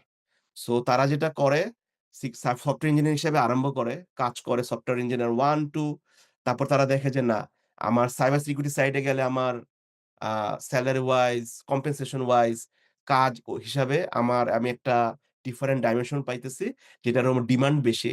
ওরা তখন যেটা করে সাইবার সিকিউরিটি সাইডে সার্টিফিকেট নেয়, কিছু স্কিল সেট বিল্ড করে তারপর তারা সিকিউরিটি ইঞ্জিনিয়ারিং সাইডে চলে আসে। সো আমি বলব যে they overlap a bit but not necessarily মানে same, same track. Uh okay. Thank you ভাইয়া। ২ টা জিনিস আলাদাভাবে ভাইয়া বুঝাই দিছে। আশা করি যে কোয়েশ্চেন করছেন সে ডিটেইলস একটা অ্যান্সার পেয়েছেন। তো একজন কোয়েশ্চেন করছে হচ্ছে সে হচ্ছে ইন্টার হচ্ছে ২৬ সালে পরীক্ষা দিবে আরকি, এবছর পরীক্ষা দিবে। তো সে হচ্ছে আ আ কিছু জিনিসপত্র নিয়ে কাজ করছে আরকি, যে hacking, the art of exploitation, তারপর হচ্ছে উইন্ডোজ এবং নাইস। লিনাক্স ২ টির কাজে অভিজ্ঞতা আছে। তারপর হচ্ছে সি দিয়ে SDLC 3 জিপিইউ ব্যবহার করে একটা গেম বানাচ্ছে। তো এরকম টাইপের কিছু প্রজেক্টও করছে আরকি। তো এখন তার কোয়েশ্চেন হচ্ছে এরকম যে সে কি এই মানে সে কি রাইট ট্র্যাক এ আছে কিনা প্রফেশনালি সাইবার সিকিউরিটি ক্যারিয়ার করার জন্য? এবং সে যদি ইউনিভার্সিটিতে ভর্তি হয় সেক্ষেত্রে আসলে কোন দিক মাথায় রেখে আসলে ইউনিভার্সিটিতে ভর্তি হওয়া উচিত? এবং এই ২ টা কোয়েশ্চেনই আসলে তার মেইন কোয়েশ্চেন ছিল আরকি ভাই। সাইবার সিকিউরিটির জন্য কারো যদি আহ ফিল্ড কম্পিউটার সায়েন্স থাকে, তার জন্য সাইবার সিকিউরিটিতে ক্যারিয়ার গড়া ইজি। Much easy. মানে নো ডাউট অ্যাবাউট দ্যাট। কারণ কম্পিউটার সায়েন্সের অনেক কনসেপ্ট যেটা সাইবার সিকিউরিটিতে ইউজ হয়।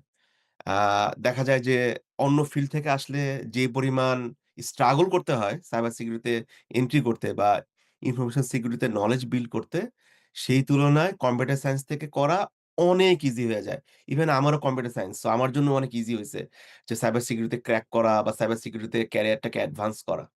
এটা হলো ফার্স্ট থিং। সেকেন্ড থিং হলো মানে আমি খুবই অ্যাপ্রিশিয়েট করতেছি মানে যে এই কাজটা করতেছে। ওকে তুমি করেই বলি যেহেতু অনেক ছোট। So you are doing a really great job. So কেন? তার কারণ হলো সাইবার সিকিউরিটির একটা বড় পার্ট হলো কিউরিওসিটি। আগ্রহ, জানার আগ্রহ। সো এখনকার যুগে আমরাও যেটা বলি যে এখনকার যুগে শুধু জানার আগ্রহ থেকে অনেক কিছু করা যায়। আমাদের সময়ে YouTube এ আমরা চাইলেই মানে যেকোনো কনটেন্ট মানে আমাদের সময় বলতে বোঝাচ্ছি ২০০০ ২০০০ বা ২০০২ এই টাইপের টাইম গুলোতে আজকে থেকে ২০-২৫ বছর আগে। সো আমরা যখন ইউনিভার্সিটিতে এপ্লাই করছি তখন আমরা ওই ইয়েতে ওই যে দোকানগুলো ছিল যে, ওই যে বিভিন্ন ইয়ের দোকানগুলো, ওগুলোতে যেয়ে আমাদের ইয়ে করতে সাইবার না ওই যে আচ্ছা ইন্টারনেটে সাইবার ক্যাফে। হ্যাঁ, সাইবার ক্যাফে নামও ভুলে গেছি। এগুলোতে গিয়ে আমাদের এপ্লাই করতে হতো। এখনকার টাইমে হাতে মোবাইলে ইন্টারনেট অ্যাক্সেস করা যায়। সো সে অবশ্যই রাইট ট্র্যাক এ আছে।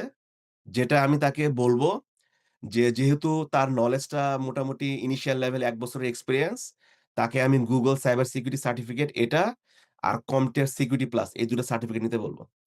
কেন বলব? যে সে দেখা গেল যে ইন্টারমিডিয়েট শেষ করে হয়তো ভার্সিটিতে ঢুকবে। নট নেসেসারি যে তাকে ভার্সিটি পাস করতে হবে ইন্টার্নশিপের জন্য। সে ভার্সিটিতে থাকা অবস্থাতেই বাংলাদেশের কোম্পানি হোক, বাইরের কোম্পানি হোক, রিমোট জব হোক, রিমোট ইন্টার্নশিপ হোক, যখন একটা রিক্রুটার সে যখন দেখবে যে আ আরে ও তো অনেক প্রোফাইলটা ভালো। ওকে কোয়েশ্চেন করবে। একটু সার্টিফিকেট দেখতে চাবে।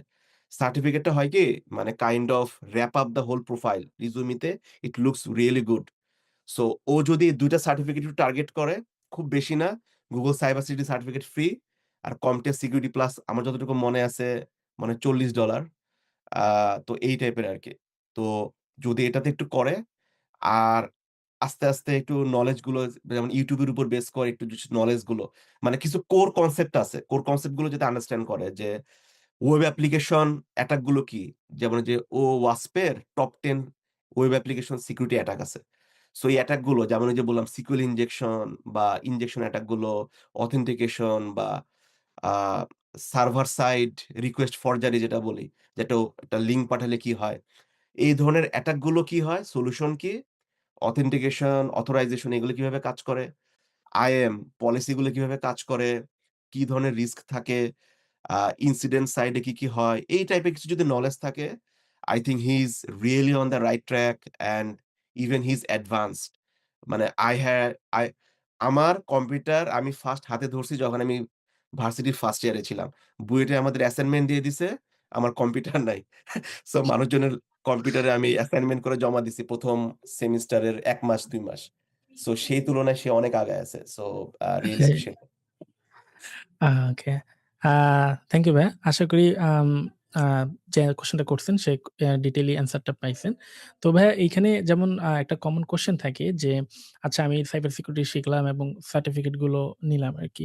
তো সেক্ষেত্রে কি রিমোট জবগুলো কেমন অপরচুনিটি থাকে এবং শুরুর দিকের ক্যারিয়ারটা আসলে সে কিভাবে আসলে বিষয়টা হচ্ছে এরকম যে আমরা শিখলাম। শেখার পর হচ্ছে অনেকের আসে যে আমি রিমোট জব করব। অথবা আমি হচ্ছে হয়তোবা অনসাইট জব করব আরকি।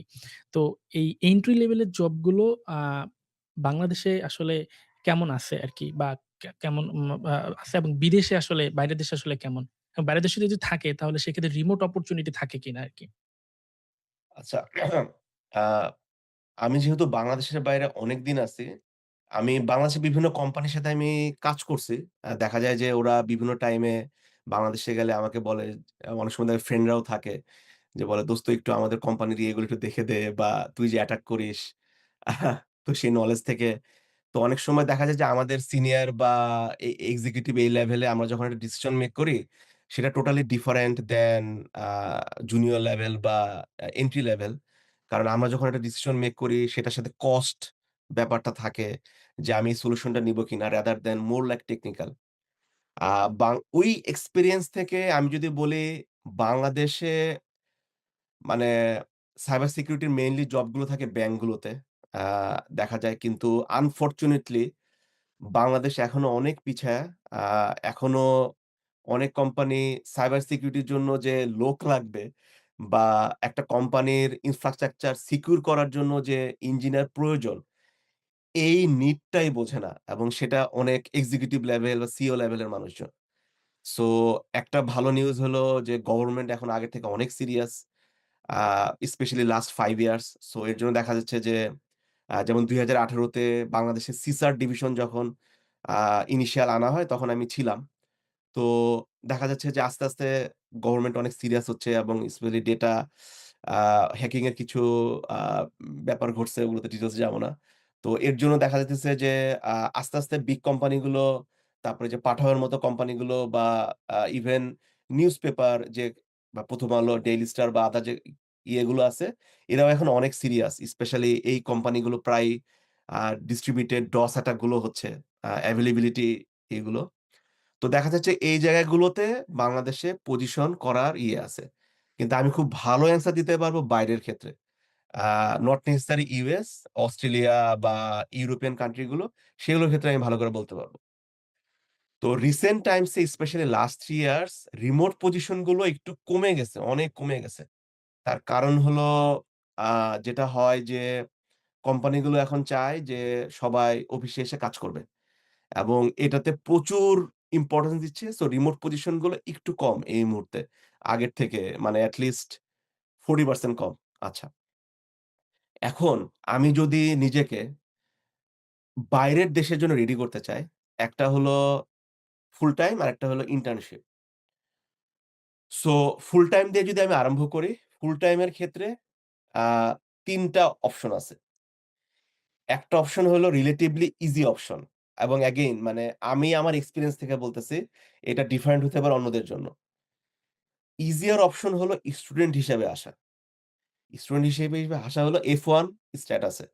সো স্টুডেন্ট হিসেবে আসলে যেটা হয়, আমার ইউএস এর বা অস্ট্রেলিয়ার বা ইউরোপের একটা ডিগ্রি থাকতেছে।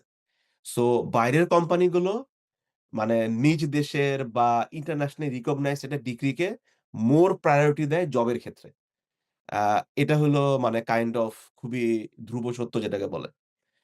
সো আমি যদি F1 স্টুডেন্ট হিসেবে আসতে পারি এবং তারপরে দেখা গেল মাস্টার্স হোক, পিএইচডি হোক, ব্যাচেলর হোক, এনিথিং যখন আমি করতে থাকবো তখন আমার ইন্টার্নশিপ পজিশন গুলো ওপেন হয়ে যায়। কারণ সে দেখতেছে যে আমি সাপোজ ইউএস এর একটা ভার্সিটিতে কানাডার একটা ভার্সিটিতে অলরেডি পড়াশোনা করতেছি এবং আমার হয়তো কিছু নলেজ আছে। আমি আমার রিজিউমিটাকে যদি সুন্দর করে গুছায়া সেল করতে পারি নিজেকে, আমার একটা কোম্পানিতে ইন্টার্নশিপ পজিশন গুলো ওপেন হয়ে যাবে। এবং জবের ক্ষেত্রেও সেটা অনেক হেল্প করবে। 2nd অপশনটা হলো H-1B যেটা হলো ওয়ার্ক ভিসা। সো ইন্ডিয়ানরা প্রচুর H-1B করে। ইন্ডিয়ানরা 80% H-1B এর উপরেই থাকে এবং এখানে আমরা অনেক পিছায় আছি। সো H-1B এর ক্ষেত্রে যেটা হয় যে আমার যদি ক্রেডেনশিয়াল থাকে এবং আমার আ যদি ইয়ে থাকে তখন কোম্পানি চাইলে বাংলাদেশ থেকে ডাইরেক্ট USA তে ওয়ার্ক ভিসাতে আনতে পারে। তো ইন্ডিয়ানরা যেটা করে আরকি। তো এটাতে যেটা হয় একটু যোগাযোগ লাগে। সো দেখা যাইতেছে যে আ যদি যেমন যে ছেলেটা ইন্টারমিডিয়েট এ বলল যে, "আমি এই জিনিসগুলো করছি।" তা আমি অলরেডি ইমপ্রেসড, রাইট? সো দেখা গেল যে সে ছেলেটা কিছু সার্টিফিকেট নিল, ভালো কিছু কাজ করল। সে বলল যে, "ভাই আমি Amazon এ ঢুকতে যাচ্ছি।" তখন দেখা গেল যে I will help, রাইট? কারণ একটা বাংলাদেশী ছেলে, বাংলাদেশী একজন যদি আমি নিতে পারি, আমি আমি কেন একজন ইন্ডিয়ান নিবো? আমি একজন বাংলাদেশী নিবো, রাইট? যদি তার অবশ্যই কোয়ালিটি থাকে। সো এখন সে যদি এরকম ভালো করে, তো তখন আমি দেখা যাবে যে তাকে আমি রিকমেন্ড করতে পারব। যেটা হলো H-1B র ক্ষেত্রে হেল্প করবে। সে ডাইরেক্ট বাংলাদেশ থেকে USA তে আসতে পারবে। আর 3rd যেটা সেটা হলো L1। সো L1 যেটা সেটা হলো যে আমি বাংলাদেশের একটা কোম্পানিতে কাজ করতেছি, যেটার ব্রাঞ্চ বাংলাদেশের বাইরে আছে।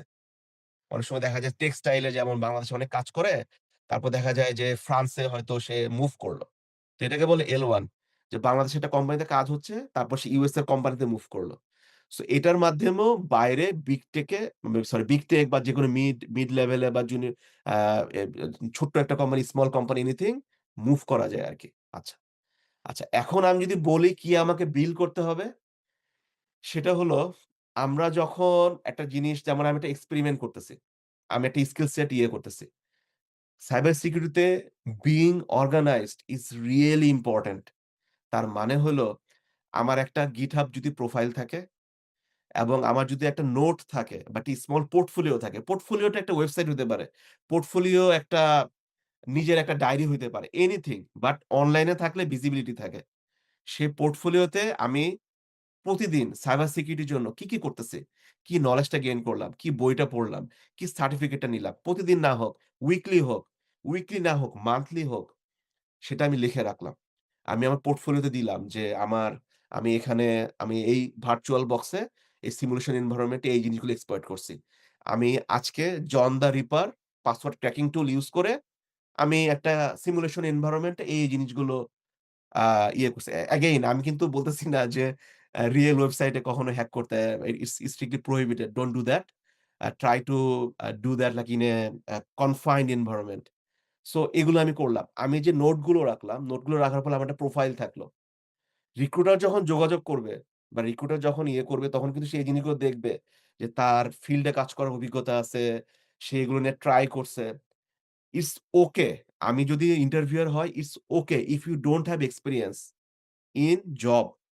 আমি দিন শেষে দেখব যে আপনার বা তোমার জানার আগ্রহটা আছে কিনা, শেখার আগ্রহ আছে কিনা, তুমি ট্রাই করছো কিনা লিমিটেশন নিয়ে যে আমার যতটুকু ছিল না তার মধ্যেও I have tried যে এই জিনিসগুলো করা যায়। আমি কিন্তু দিন শেষে এটাই দেখব। সো সার্টিফিকেট, আমার রিজিউমিতে সার্টিফিকেট থাকতে হবে। কারণ সাইবার সিকিউরিটি সার্টিফিকেট খুব ইম্পোর্টেন্ট। 2nd হলো আমি একটা ডেটা সেট এগুলো নিয়ে আমি কাজ করছি এবং সেটার আমার ফাইন্ডিংস আমি কি জিনিস পাইছি, কি জিনিস আমি চ্যালেঞ্জ ফেস করছি। এগুলো টাইপের একটা পোর্টফোলিও থাকবে। 3rd হলো আমি যদি জানি তোমার একটু কোডিং এর নলেজ আছে, that will go a long way. আমি যদি জানি যে you are at least entry level Python programmer বা এতটুকু তুমি জানো। Python এরও বিভিন্ন ধরনের সার্টিফিকেট থাকে। ৩ টা ক্লাউড সম্বন্ধে তোমার নলেজ আছে। একটু নলেজ আছে। বেসিক নলেজ আছে। আমার নট নেসেসারি ক্লাউড এ আমার সার্টিফিকেট লাগবে। ফাউন্ডেশন যেমন AWS সিকিউরিটি ফাউন্ডেশন একটা সার্টিফিকেট আছে। হ্যাঁ? AWS এর সিকিউরিটি ফাউন্ডেশন লেভেল। এটা থাকলে দ্যাটস গ্রেট। সো আমি যদি দেখি এগুলো আছে বা একজন রিক্রুটার যদি দেখে, কারণ রিক্রুটার কিওয়ার্ড বেস সার্চ করে। কিন্তু আমি যে সাইবার সিকিউরিটি বুঝছি, রিক্রুটার কিন্তু সাইবার সিকিউরিটি অতটা বুঝবে না। সে দেখবে এই জিনিসগুলো আছে কিনা। তাহলে তোমাকে কল করবে। সো এটা আর যদি একটা ডিগ্রি থাকে যেমন ব্যাচেলর ডিগ্রি থাকে, ইন্টারমিডিয়েট থেকে মানে জব পাওয়া আসলে মানে খুবই মানে অলমোস্ট ইম্পসিবল আরকি। আ বাট যদি একটা ব্যাচেলর ডিগ্রি থাকে তাহলে সার্টিফিকেট, ডিগ্রি, তোমার একটা পোর্টফোলিও আর হইলো ডাটা সেট নিয়ে কাজ করার অভিজ্ঞতা। More than enough to crack a into a North American market, Europe market or Australia. আর ইন্টার্নশিপের জন্য সেম কনসেপ্ট হয়তো বারটা একটু লো মানে ফুল টাইমে জয়েন করতে গেলে যত ধরনের কঠিন কোয়েশ্চেন করবে সেটা বারটা একটু লো থাকবে।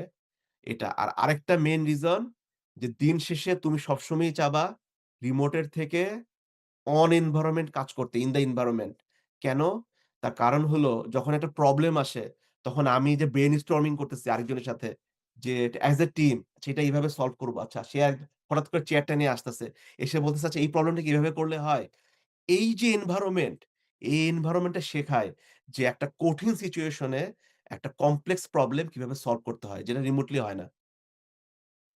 আ একজনের দেখছে যে নন সিএসসি অথবা বিবিএ ব্যাকগ্রাউন্ড থেকে সাইবার সিকিউরিটিতে আসা।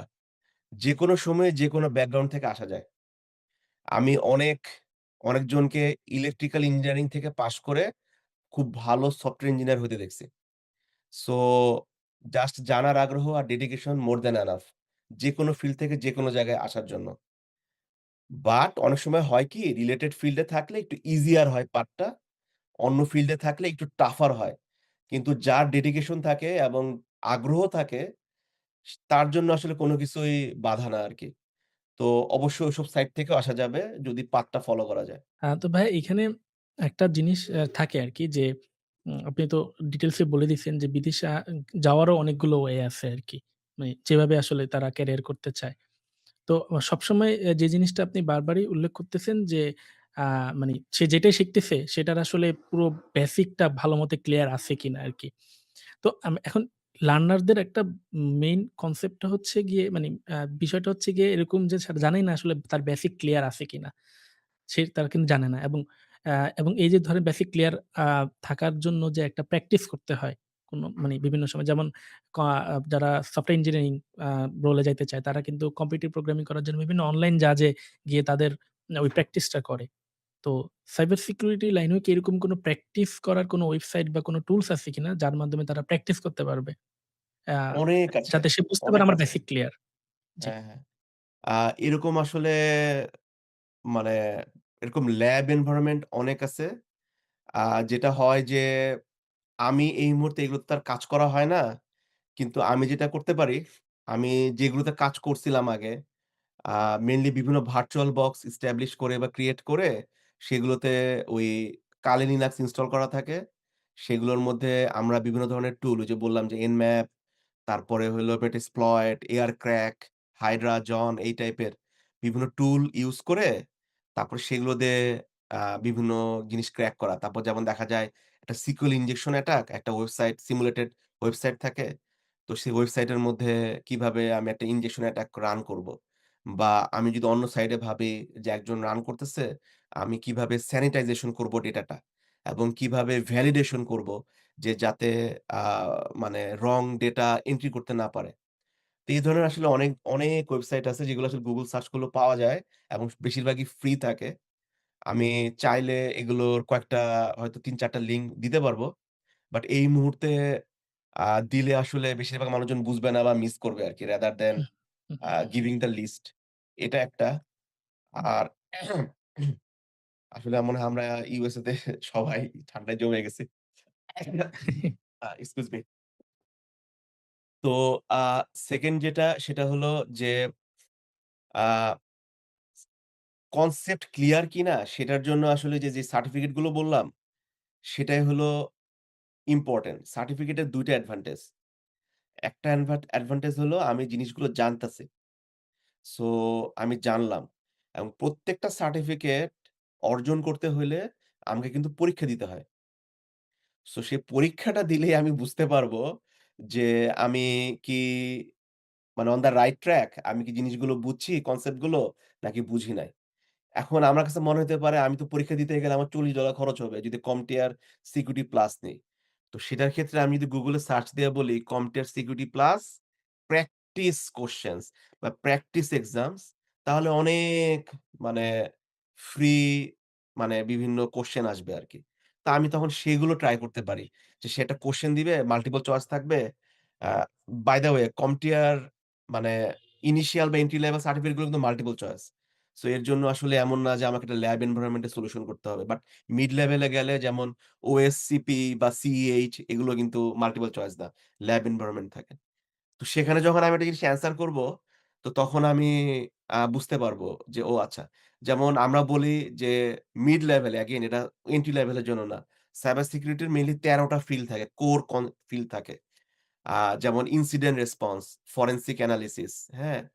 তারপরে হলো আ তারপরে হলো ইয়ে থাকে যেমন ওই যে বললাম identity and access management, policy management, GRC এরকম করে ১৩ টা ফিল্ড আছে। তো আমার কিন্তু এন্ট্রি লেভেলে ১৩ টা ফিল্ডের নলেজ দরকার নেই। আমি খুব সিম্পল ভাবে ভাববো যে আমি যদি সিকিউরিটি ইঞ্জিনিয়ার হিসেবে একটা কোম্পানিতে থাকি, আমার কি মেইনলি ইম্পোর্টেন্ট? নেটওয়ার্কটাকে জানা। আমার হলো নেটওয়ার্কে এ সেট অফ কম্পিউটার সেট করা আছে, একটা রাউটার সেট করা আছে। সেটার মাধ্যমে আমি ইয়ে করতেছি, পুরা সিস্টেমটা রান করতেছে, রাইট? এখন যদি আমার ক্লাউড এ কানেকশন থাকে, তাহলে ক্লাউড এ কানেকশন এর ক্ষেত্রে আমার সিকিউর করতে হবে। নেটওয়ার্ক সিস্টেমটাকে সিকিউর করতে হবে। নেটওয়ার্ক সিস্টেম সিকিউর করতে গেলে আমার ডাটা কিভাবে পাস হচ্ছে, ডাটা কিভাবে আসতেছে, রাউটিং কিভাবে কাজ করতেছে, এই নলেজ গুলো কম্পিউটারের নলেজ গুলো অ্যান্ড দেন আমার হলো ওভারঅল যে আমি যদি আমার অর্গানাইজেশনের ২ টা ব্রাঞ্চ থাকে চিটাগাং আর ঢাকা। ঢাকার সাথে আমার চিটাগাং এর কানেকশন এর ক্ষেত্রে সিকিউর কিনা? আমার একটা ওয়েবসাইট আছে, ওয়েবসাইটটা কিভাবে সিকিউর করতেছি? কি ধরনের অ্যাটাক হইতে পারে? কি সলিউশন? এই টাইপের। আর এই ওয়েবসাইটটা যদি ঈদের আগে যদি আমার একটা ই-কমার্স ওয়েবসাইট থাকে, আর এই মুহূর্তে আমার কাস্টমার হইলো ফর এক্সাম্পল ১,০০০। সো ঈদের আগে কাস্টমার আমার হয়ে গেছে ৫০,০০০। তো ৫০,০০০ যদি কাস্টমার ঢুকে, ওয়েবসাইটটা আমার ডাউন হচ্ছে না। হ্যাঁ? তাহলে সেটাকে আমার এভেইলেবল রাখার জন্য সিস্টেমটা ডিজাইন করা যায়। এই ধরনের যে কনসেপ্ট, এগুলো সারাউন্ডিং যে সিকিউরিটি এনশিওর করার জন্য যে নলেজটা, এগুলোই মানে মেইন ইম্পোর্টেন্ট। তো এখন এটা করতে গেলে এখন আমি ভাববো কি আচ্ছা ঠিক আছে। আমি চোর পুলিশ খেলার মতো। আমি যদি অ্যাটাক করতে যাই আমার কি লাগবে? অ্যাটাক করার পরে আমাকে এটা সলভ করার জন্য কি লাগবে? কিন্তু মেইনলি অ্যাটাক যাতে সফল না হয়, সেটার জন্য আমার কি করতে হবে? সেটা হলো বেশি ইম্পোর্টেন্ট। রাদার দ্যান অ্যাটাক হলো আর তা আমি সলিউশন করলাম না।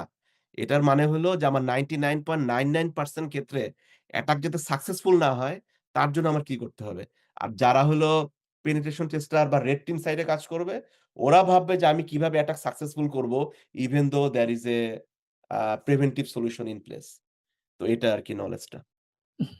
আচ্ছা, ভাইয়া তো এখানে ধরেন সবাই বেশিরভাগই হচ্ছে লার্নার মানে একদম মানে বেসিক লেভেলে আছে অথবা তারা ইন্টারেস্টেড এরকম পারসন। তো আপনি যখন শিখতে গেছিলেন, তো আ হুম। সে সময়ে বা শিখতেছেন বা শিখতেছিলেন তখন আসলে কোন চ্যালেঞ্জ গুলো ফেস করছেন? যেগুলো আসলে ওরা সামনের দিকে ওটা ফেস করতে পারে? এবং ফেস করলে আসলে তাদের মাইন্ডসেট কিরকম থাকা উচিত? যেটা নিয়ে আগেও একটু কিছুটা আলোচনা করছেন। মাইন্ডসেট কিরকম থাকা উচিত এবং সে ওই প্রবলেমটা কিভাবে দেখবে এবং ওভারঅল সে আসলে ওখান থেকে কিভাবে উতরায় উঠবে? So, the number one challenge in cybersecurity is getting overwhelmed. মানে হলো যে ফিল্ডটা আসলে এত বড়, হঠাৎ করে মনে হইতে পারে যে আমি সাগরে মানে চলে আসছি আরকি। তো আমার কাছে মনে হয় যে এটা হলো নাম্বার 1 চ্যালেঞ্জ ইনিশিয়ালি। আমার কাছে মনে হবে যে আরে সাইবার সিকিউরিটিতে সার্চ দিলে হাজার জিনিস আসে। এই কনসেপ্ট, এই সার্টিফিকেট, এটা সেটা। আমি আজকেই তো অনেক কিছু আলোচনা করলাম। তো এটা আসলে ওই যে বললাম যে এটা একটা ম্যারাথন রেসের মতো একটা জার্নি, হ্যাঁ? তো ইনিশিয়াল চ্যালেঞ্জ এ যেটা হবে যে আমি যে কাইন্ড অফ রোড ম্যাপটা একটু বললাম না? আমার অনেক কিছু এই মুহূর্তে ভাবার দরকার নাই। আমি যদি এখন সাপোজ আমি একটা একটা স্টুডেন্ট যে এখন ব্যাচেলর করতেছে কম্পিউটার সায়েন্স এ বা একটা ইঞ্জিনিয়ারিং সাইড এ বা এনিথিং, ও ভাববে কি? যে আমি কিউরিওসিটি থাকবে যে আমি আস্তে আস্তে কিছু জিনিস জানবো। কিন্তু দিন শেষে আমার ব্যাচেলর ডিগ্রিটা শেষ করাটাও খুব ইম্পোর্টেন্ট। আচ্ছা এটা হইলে আমার জন্য এক ধাপ আমি আগায় যাবো খুব। এরপরে আমি যখন সাইবার সিকিউরিটি নিয়ে ভাববো, আমি ৩ টা জিনিস ১ম এই আমি ভাববো যেটা আমি আবার রিপিট করতেছি। সেটা হলো আমি আ একটা সার্টিফিকেট টার্গেট করব। সার্টিফিকেট টার্গেট করলে সেখানে যেটা হবে, এটা একটা স্ট্রাকচারড ওয়ে, রাইট? আমি কিন্তু এটা ওইটা বিভিন্ন কিছু শিখতে পারি। কিন্তু একটা সার্টিফিকেট কি করবে? সে যে ১৩ টা মডিউল বললাম বা ১৩ টা ফিল্ড বললাম, সেটাকে একটা অর্গানাইজড ওয়েতে বলে দিবে যে, "না তুমি এটার মধ্যে এই জিনিস আছে। তুমি পারছো? এই জিনিসগুলো দেখো তো তুমি চেক করে।" তোমাকে চেক করল। 2nd টাতে গেল, চেক করল। সে কিছু জিনিস আবার ল্যাবে কাজ করল। সো সার্টিফিকেট খুব বড় একটা ওয়ে যে আমাকে আমি টার্গেট করলাম যে আমি আজকে থেকে ৬ মাস পরে বা আজকে থেকে ৬ মাসের মধ্যে Google এর সাইবার সিকিউরিটি সার্টিফিকেট অর্জন করব। তো এইটা হইলে কি হবে? আমার একটা টার্গেট আছে। আমি CompTIA Security Plus এটা আমার টার্গেট।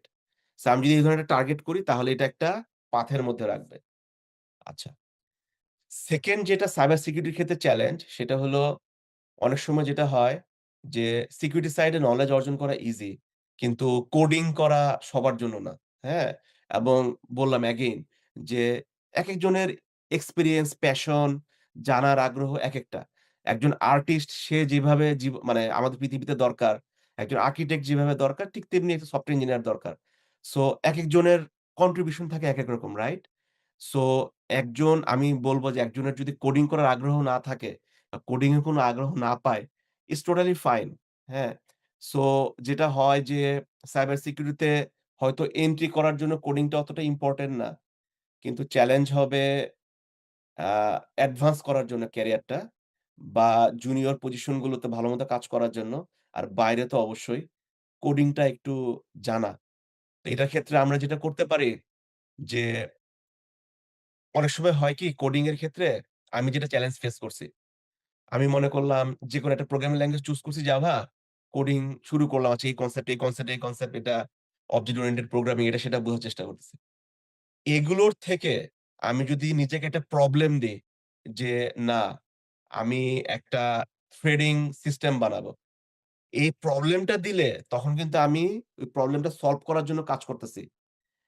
এইটাতে শেখা যায় বেটার রাদার দ্যান এটা সেটা নিয়ে টানাটানি করলে। সো কোডিং এর ক্ষেত্রে আমি বলব কোডিং ওয়াজ 2nd চ্যালেঞ্জ।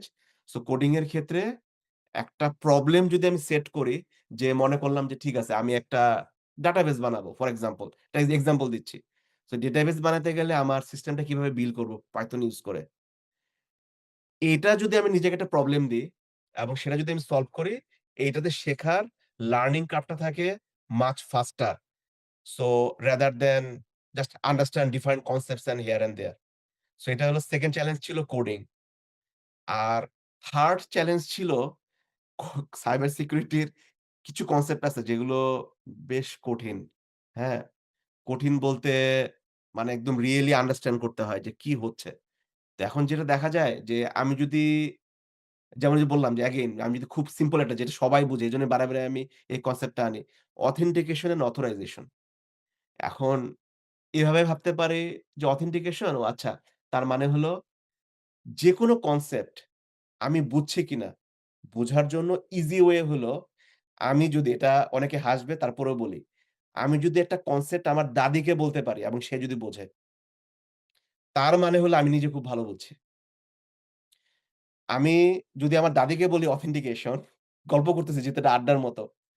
তাহলে আমি কিন্তু বলব না যে আমি একটা ওয়েবসাইটে আমি অথেন্টিকেট করতেছি এই টাইপের না। আমি তাকে বলব যে, "দাদি একটা ঘর আছে। এই ঘরের মধ্যে আপনার তালা আছে। এখন চাবি আপনি ৩ জনরে দিছেন। এখন ৩ জনরে দিছেন। এখন আপনি জানেন দরজাটা খুলতে হবে। কে খুলতে পারবে?" এটা হইলো কি? সেটা হলো এরা যে আপনি জানতাছেন যে না এই খুলতে পারবে, মুমিন খুলতে পারবে। হ্যাঁ? তার মানে হলো এটা অথেন্টিকেশন। আর অথরাইজেশন কি? অথরাইজেশন হলো দাদি আপনার বাসার মধ্যে ৩ টা রুম আছে। এখন ৩ টা রুমের মধ্যে একটা রুমের মধ্যে আপনি সিন্দুক, সোনা আছে, সোনা রেখে দিছেন। বা ওটার মধ্যে আপনি অর্নামেন্টস, গহনা রেখে দিছেন দামি। শুধুমাত্র দাদার ওই রুমের মধ্যে ঢুকার পারমিশন আছে। বাকি ২ জনের নাই। যে ২ জনের আপনি চাবি দিছেন। ওই যে রুমে ঢুকার পারমিশন আছে, ওইটা হলো অথরাইজেশন।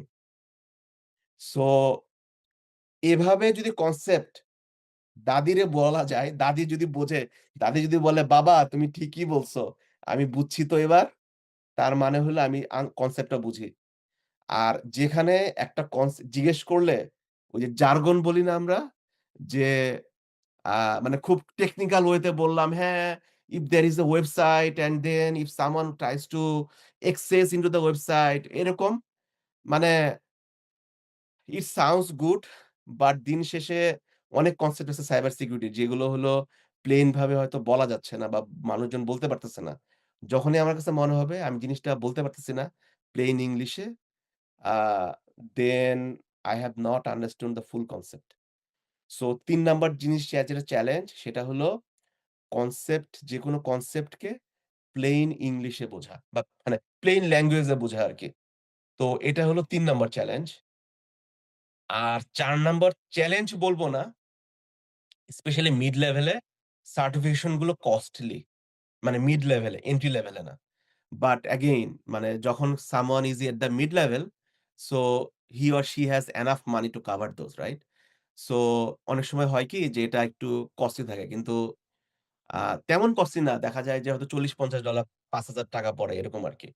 আ অনেক সার্টিফিকেটই আরকি। তো এগুলো হলো মেইন চ্যালেঞ্জ। আমি যদি সামারি করি ১ নাম্বার হলো cyber security looks like a sea, a ocean. But আমরা যদি খুব মানে একটা ওয়েতে যাই যে আমার এই সার্টিফিকেটটা আমি নিবো বা আমি এই জিনিসটা নেক্সট ১ মাসের মধ্যে আমি আন্ডারস্ট্যান্ড করার চেষ্টা করব। তাহলে আমার ওই ওশেনটা না ভেবে আমি ছোট পুকুর ভাবতে পারি যে না আইডেন্টিটি অ্যান্ড অ্যাক্সেস ম্যানেজমেন্ট একটা পুকুর। এটার মধ্যে আমি ডাইভ করলাম, এই জিনিসগুলো বুঝলাম। ওকে, I understand that. Then go to a forensic analysis কি জিনিস ইয়ে লাগে, কমপ্লায়েন্স কি জিনিসগুলো কিভাবে কাজ করে, কি জিনিস লাগে এরকম আরকি।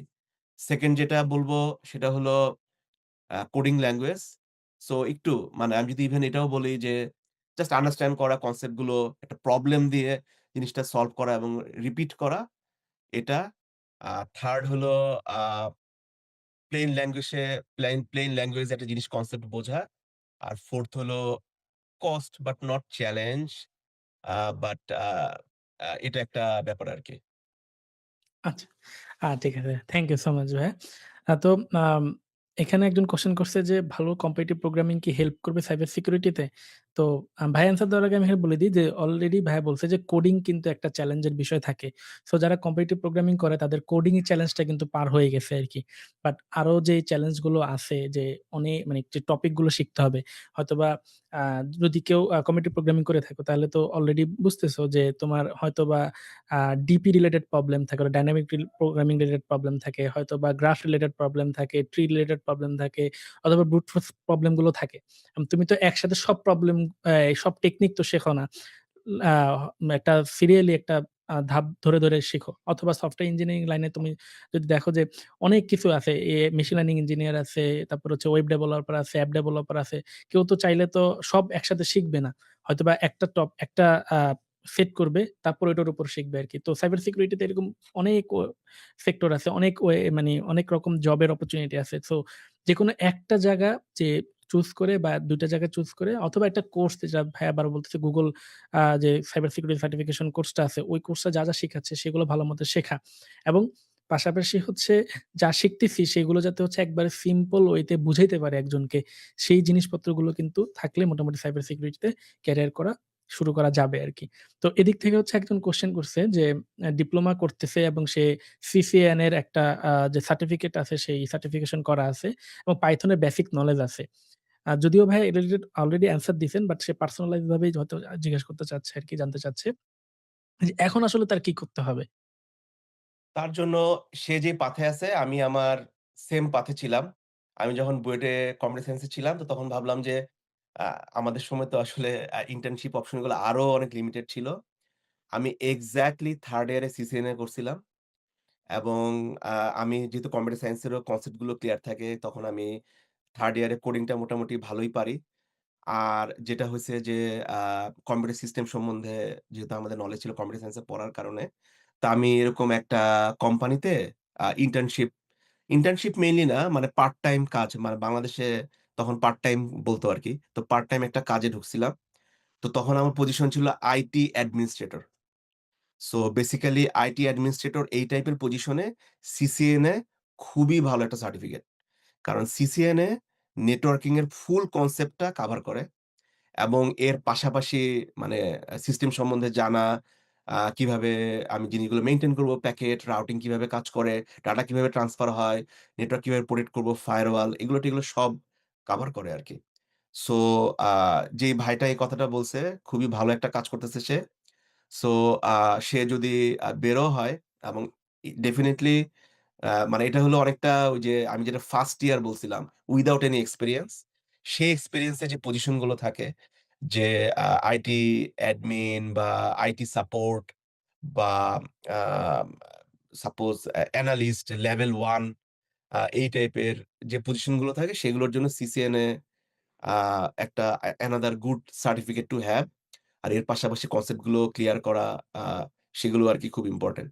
সো যেই ভাই ডিপ্লোমা করতেছে সে রাইট ট্র্যাক এ আছে, ঠিক কাজ করতেছে। আ যদি তার ফিল্ড কি আমি জানি না। সে যদি একটু কোডিং একটু যদি সে ট্রাই করে এট লিস্ট ইভেন সে যদি বিল্ড না করে, কিন্তু তার আরেকজন টিমমেট যে হলো ইঞ্জিনিয়ার, সে কোডিং করছে। সে এট লিস্ট আন্ডারস্ট্যান্ড করতে পারে যে এই ফাংশন গুলো কিভাবে কাজ করতেছে। Rather than building it, that will go also long way. কারণ আমাদের দিন শেষে তো একটা টিমে কাজ করব আমরা। তো যখন আমরা টিমে কাজ করি, আমি কি কারণে এআই এর কথা বলছি। যে আমি আমার এআই লাগতেছে না আমার পজিশনের জন্য। কিন্তু আমার টিমমেট আরেকজন যে এআই সিকিউরিটি নিয়ে কাজ করে। বা সিস্টেমে এআই সিকিউরিটি কিভাবে ইমপ্লিমেন্ট সেটা নিয়ে কাজ করে। এখন তার সাথে আমি কথা বলতে গেলে তো আমার নলেজ লাগবে একটা। সো সেই নলেজটার জন্য এই ক্লাউড, আইটি, কোডিং এরকম বিভিন্ন জিনিস এট লিস্ট সেটার জন্যও লাগে। তো ওই ভাইটা রাইট ট্র্যাক এ আছে। জাস্ট হলো একটু যদি অ্যাডভান্স করার জন্য আরো ২-১ টা সার্টিফিকেট, নেটওয়ার্ক সাইড এর একটু নলেজ, সাইবার সিকিউরিটির কনসেপ্ট আর একটু হালকা কোডিং থাকে, তাহলে uh there is nothing that can stop him. Okay, thank you so much ভাইয়া। আ তো এখন একটা স্টুডেন্ট তো মোটামুটি প্রিপারেশন নিলো জবে ঢোকার জন্য। এই যে জিনিসপত্র এবং জবে ঢুকলো। ঢোকার পরে আসলে এই ফিল্ডে যদি সে ক্যারিয়ারটা কন্টিনিউয়াসলি ভালো করতে চায় আরকি। সেই ক্ষেত্রে তার মাইন্ডসেটটা কিরকম থাকা উচিত? সো যদি কন্টিনিউয়াসলি করতে চাই, তাহলে আমার কাছে মনে হয় আমার যতটুকু যেটা খুব ইম্পোর্টেন্ট সেটা হলো again organized, being organized, super focused and curiosity. এই ৩ টা জিনিস খুব ইম্পোর্টেন্ট। সো যেকোনো ক্যারিয়ারে, যেকোনো ক্যারিয়ারে নট সাইবার সিকিউরিটি, যেটা হয় ১ম এ we are too focused on the technical. কারণ I want to enter into the job market, right? I want to start the career. So আমি ক্যারিয়ার স্টার্ট করলাম। আমার কি স্কিল সেট লাগতেছে? এক্সপেরিয়েন্স, আ experience এর ক্ষেত্রে একটু বলি। আমি একটা কমেন্ট দেখেছিলাম। ক কমেন্টটা কাইন্ড অফ সেম, যে অনেক সময় দেখা যায় জব পজিশনে ফ্রেশার খুঁজতেছে। কিন্তু ফ্রেশারের থেকেও এক্সপেরিয়েন্স চাচ্ছে। হ্যাঁ, এটা খুব কমন বাংলাদেশে। এবং এটা নিয়ে মাঝে, মাঝে আমরাও হাসি যে, "তুমি ফ্রেশার চাচ্ছ, ফ্রেশারের সেলারি দিচ্ছ, অথচ তুমি এক্সপেরিয়েন্স চাচ্ছ।" তো এটার ক্ষেত্রে the easiest way to prove this, হ্যাঁ? সেটা হলো ইন্টারনেটে বিভিন্ন ডেটা সেট পাওয়া যায়। আমার মনে আছে একটা ছোট্ট একটা এক্সপেরিয়েন্স শেয়ার করি। আমি যখন আমার পিএইচডি প্রায় শেষ করতেছি, তো তখনকার টাইমে আমি Bloomberg এ জয়েন করতে চাইছিলাম। Bloomberg হলো মানে ইউএস এর বা ওয়ার্লড এর একটা ওয়ান অফ দ্যা বিগেস্ট মানে নিউজ প্ল্যাটফর্ম, এবং এটা অনেক কিছু করে আরকি। তো সেটাতে আমার একটা প্ল্যান ছিল ডেটা সায়েন্টিস্ট হিসেবে জয়েন করা। এখন প্রবলেমটা হইতেছে আমি যে কাজগুলো করছি মেশিন লার্নিং এর কাজ করছি, আমার পিএইচডির সাইবার সিকিউরিটি নিয়ে কাজ করছি। কিন্তু আমার ডেটা সায়েন্টিস্ট হওয়ার জন্য কিছু যে কোয়ালিফিকেশন লাগে, মানে বিগ ডেটা নিয়ে কাজ করার আমার এক্সপেরিয়েন্স নাই। তো তখন আমি কি করলাম? এই সেম এক্সপেরিয়েন্সটা আপনারা সবাই ইউস করতে পারেন বা তোমরা সবাই ইউস করতে পারো। সেটা হলো আমি দেখলাম যে ইন্টারনেটে কি ধরনের বিগ ডেটা সেট এভেইলেবল। তো তখন দেখলাম নিউইয়র্ক স্টক এক্সচেঞ্জ এর একটা বড় ডেটা সেট, যেটা হলো অনেক পুরনো, ডাজন্ট ম্যাটার। হ্যাঁ? যেটা হলো রিলেভেন্ট না, সেটা এভেইলেবল। আমি সেটাকে ডাউনলোড করলাম। করার পরে আমি ওই Hive, Facebook এর একটা আছে। আর QL, এই ২ টা নিয়ে GraphQL নিয়ে আমি এই ২ টা নিয়ে কাজ করলাম। কাজ করার পরে তখন আমার কনসেপ্ট গুলো আমি ঝালায় নিলাম যে আচ্ছা, বিগ ডেটা নিয়ে কাজ করলে এই চ্যালেঞ্জ ফেস করতেছি আমি। এই জিনিসটা আমি এভাবে সলভ করতেছি। এই ডেটার ক্ষেত্রে এই জিনিসগুলো আমার খেয়াল রাখতে হইতো। এই জিনিসটা আমি জানতাম না। করার পরে যখন ইন্টারভিউতে গেলাম, আমার বিভিন্ন সাইডে ওরা ইমপ্রেসড। যখন বিগ ডেটা নিয়ে কোয়েশ্চেন করল, আমি বললাম যে আমার রিয়াল লাইফ এক্সপেরিয়েন্স নাই, প্র্যাকটিক্যাল নাই, কিন্তু আমি এইভাবে কাজ করছি। আমাকে কিছু কোয়েশ্চেন করল, আমি জিনিসগুলো অ্যান্সার দিলাম। ওরা তখন আমাকে বলল যে, "I am impressed", যে ইন্টারভিউটা ছিল, যে, "You didn't have experience." আচ্ছা, আমি বাংলাতে বলি যে, "তোমার এক্সপেরিয়েন্স ছিল না এই ফিল্ডে কাজ করার। স্টিল তুমি একটা ডাটা সেট ১ টা ২ টা ডাটা সেট নিয়ে কাজ করছো। তুমি জিনিসগুলোকে এক্সপ্লোর করছো, এপ্লাই করছো কনসেপ্ট, চ্যালেঞ্জ ফেস করছো, সেটাকে সলভ করছো। এই যে তোমার কিউরিওসিটি, এই যে তোমার কাজ করার এইটা অনেক এক্সপেরিয়েন্স মানুষের থেকে তোমাকে আগায় রাখতেছে।" সো যে ফ্রেশার, তাকে আমি হাইলি রিকমেন্ড করব, এবং আমার কিন্তু ওটা হইছিল। কিন্তু পরে সামহাউ সাইবার সিকিউরিটি আমাকে টানছে। সো যেটা হইছিল, যেটা হলো মেইন পয়েন্ট, সেটা হলো একজন যদি ফ্রেশার হই আমি কিন্তু স্টিল আমি একটা ল্যাব এনভায়রনমেন্ট এ কাজ করতে পারি। আমি বিভিন্ন ধরনের অ্যাটাক এক্সপ্লয়েট করতে পারি। তারপরে আমি একটা ডেটা সেট নিয়ে কাজ করতে পারি। আমি একটা স্ক্রিপ্ট রান করতে পারি। আমি Python এ একটা কোডিং করে একটা আস্ক রান করতে পারি। এগুলো কিন্তু আমাকে থামায় রাখতেছে না। এখন আমার মতো যদি অন্য কেউ ইন্টারভিউয়ার বোর্ডে থাকে এবং সে যদি বলে যে এটা কিভাবে কাজ করে, I will be transparent. আমি বলব যে আমার কোন কোম্পানিতে কাজ করার এক্সপেরিয়েন্স নাই। কিন্তু আমি এই জিনিসটা এভাবে করতে পারব। বা এই জিনিসটা আমি এভাবে করছি। আমি ডেটা সেট নিয়ে কাজ করছি। আমি সিউরলি বলতেছি যে 80% ক্ষেত্রে, মোর দ্যান 80% ক্ষেত্রে এই জিনিসটা কাজ করবে। এবং তাকে হায়ার করব রাদার দ্যান কেউ আইসা বলতেছে, "না, আমি এটা জানি না", বা মানে we absolutely hate that answer. আমরা বলব যে, "তোমার যে লিমিটেশন এর মাঝখানে তুমি কি করছো?" তো তার জন্য আরকি এটা অ্যান্সার হবে। আচ্ছা। থ্যাংক ইউ ভাইয়া। তো ভাইয়া খুব চমৎকারভাবে একটা অ্যান্সার দিছি। তো এখানে হচ্ছে আমি কিছুটা এড করতেছি আরকি। মানে সাইবার সিকিউরিটির লাইনে না, যেকোনো জেনারেল লাইনে আরকি। তো আমরা যেটা হচ্ছে আমার একটা আইডিয়া আরকি। আ সেটা হচ্ছে গিয়ে আমরা যখন দেখি যে ফ্রেশার চাই, বাট হচ্ছে এক্সপেরিয়েন্স লাগে। মানে ফ্রেশার হিসেবে নিবে কিন্তু এক্সপেরিয়েন্সড ফ্রেশার আরকি। তো এরকম একটা জিনিস মানুষ চায় এখনো বিভিন্ন জায়গায়। তো তখন আমাদের যারা ফ্রেশার থাকে তাদের একটা কমন কোয়েশ্চেন থাকে যে, "ভাই আমি তো ভার্সিটিতে পড়ছি। আমি তো আর চাকরির অভিজ্ঞতা নাই। আমাকে এখন অভিজ্ঞতা ছাড়া চাকরি কে দিবে?" তো এই যে একটা টেকনিক হচ্ছে, সেটা হচ্ছে যে ভার্সিটি থাকা অবস্থায় তুমি এমন একটা প্রোডাক্ট বিল্ড করো তুমি নিজে, নিজে, যে প্রোডাক্টটা আসলে আ তুমি সেল করতে পারবা। ঠিক আছে? সেটা যেকোনো কিছু হইতে পারে। যখন তুমি এই জিনিসটা সেল করতে পারবা প্রোডাক্টটা, সেই প্রোডাক্টটা যখন তুমি বানাবা, তুমি কিন্তু অলরেডি এক্সপেরিয়েন্সড। তুমি কিন্তু ২-৪ জনের কাছে সেল করছো। তার মানে কিন্তু তুমি কিন্তু ১ বছরের এক্সপেরিয়েন্সড হয়ে গেলো। যদি 3rd ইয়ার অবস্থায় বা 4th ইয়ার অবস্থায় থাকা যদি কাজটা করো আরকি। তো এইটা এখন একটা এক্সকিউজ হয়ে যায় যে, "ভাই আমি ফ্রেশার, আমি কিছু জানি না।" তো তখন কিন্তু হচ্ছে বিভিন্ন জায়গায় আসলে হায়ার করে না। তো যারা ফ্রেশার তাদের জন্য হচ্ছে সাজেশন এরকমই থাকলো যে, ভার্সিটি থাকা অবস্থাতেই তুমি এমন একটা জিনিস বিল্ড করো যেটাকে তুমি সেল করতে পারবা, অথবা তুমি সার্ভিস হিসেবে সেল করবা। প্রোডাক্ট না, তুমি সার্ভিস হিসেবে সেল করবা। হয়তোবা তুমি সাইবার সিকিউরিটি সম্পর্কে জানো। তুমি অলরেডি হয়তোবা এমন একটা কোম্পানিতে বা এমন একটা ভাইয়ের সাথে নেটওয়ার্কিং করলা যে, "ভাই আমি হয়তোবা এই সার্ভিসটা দিতে চাই।" তো ওই সার্ভিসটা দিতে চাইলে কিন্তু অলরেডি কিন্তু তুমি এক্সপেরিয়েন্সড হয়ে গেলা আরকি। তো এটা আ একটা জেনারেল একটা অ্যান্সার দেওয়ার চেষ্টা করলাম আরকি। তো থ্যাংক ইউ ভাইয়া। ভাইয়া একটা কোয়েশ্চেন হচ্ছে আছে আমার আমার এটা পার্সোনালি আমার একটা কোয়েশ্চেন। হুম, আ হুম, হুম। আমরা সেশনের প্রায় শেষের দিকে চলে এসেছি। কোয়েশ্চেনটা হচ্ছে এরকম যে, আ কোয়ান্টাম কম্পিউটার তো হয়তোবা ইন ফিউচার চলে আসতেছে বা আসছে, এরকম একটা বিষয়। প্লাস এআই তো অলরেডি ট্রেন্ড এ আছে। সো কোয়ান্টাম কম্পিউটার এবং এআই ২ টা একসাথে যদি মার্জ হয়ে যায় বা একসাথে কাজ করে, তখন তো সিকিউরিটিটা অনেক বেশি টাফ হয়ে যাবে। যেমন হয়তোবা এখন আমরা চিন্তা করতেছি যে যেই সিকিউরিটি গুলো এখন আছে সেগুলো হয়তোবা একটা সাধারণ একটা কম্পিউটার হয়তোবা ১০০০ বছর লাগবে। হয়তোবা আরেকটু হাই পারফরম্যান্স কম্পিউটার বা সুপার কম্পিউটার নিলে হয়তোবা সেটা শত বছর লাগবে। কিন্তু কোয়ান্টাম কম্পিউটার আসলে তো এই জিনিসপত্রগুলো হয়তোবা সেকেন্ডে বা মিনিটে হয়ে যাবে। সেই ক্ষেত্রে ধরেন এই কোয়ান্টাম কম্পিউটার এবং এআই যখন একসাথে মিক্সড হয়ে একটা জিনিস করতে যাবে, সেক্ষেত্রে সাইবার সিকিউরিটি স্পেশালিস্টরা আসলে এটা কিভাবে আটকাবে? তারা কিভাবে আসলে এটাকে দেখতেছে? আ এবং ধরেন Amazon এর মতো কোম্পানিগুলো আসলে এগুলোকে নিয়ে কিভাবে আ প্রটেক্ট করবে আরকি? খুবই সুন্দর একটা কোয়েশ্চেন। আ সো এটার আসলে অ্যান্সারটা কি? সো অ্যান্সারটা হলো আ মানে কোয়ান্টাম কম্পিউটিং এর ক্যাপাবিলিটি এবং এআই এর যে ক্যাপাবিলিটি এটার সাথে ক্রিপ্টোগ্রাফিক প্রোটোকল গুলো বা সিকিউরিটি যে অ্যালগরিদম গুলো সেগুলো অ্যাডাপ্টেবল। সো অ্যাডাপ্টেবল কেন? সো দেখা যায় যে আমরা সাপোজ ইনিশিয়ালি আমাদের আ এখন এগুলো তো সিকিউরিটি কনসেপ্ট চলে আসে। যেমন হলো এনক্রিপশন কি? এনক্রিপশন কি আমরা যদি ইউজ করি RSA আ 2048 সো এটার ক্ষেত্রে uh 2 to the power uh 2 to the power 10 এ হলো ১০২৪ সো 2048 এ হলো 2 টু দ্যা পাওয়ার 20 আচ্ছা। সো দেখা যাইতেছে যে ২০ টা ইয়ে দিয়ে একটা কি তৈরি হচ্ছে, রাইট? মানে 2048 পাওয়ারের একটা কি আমি খুব সিম্পল ভাবে বলি। সো এখনকার টাইমে অ্যালগরিদমটা আমরা যখন একটা ক্রিপ্টোগ্রাফিক প্রোটোকল ইমপ্লিমেন্ট করি, সেটা হলো 2048 কি।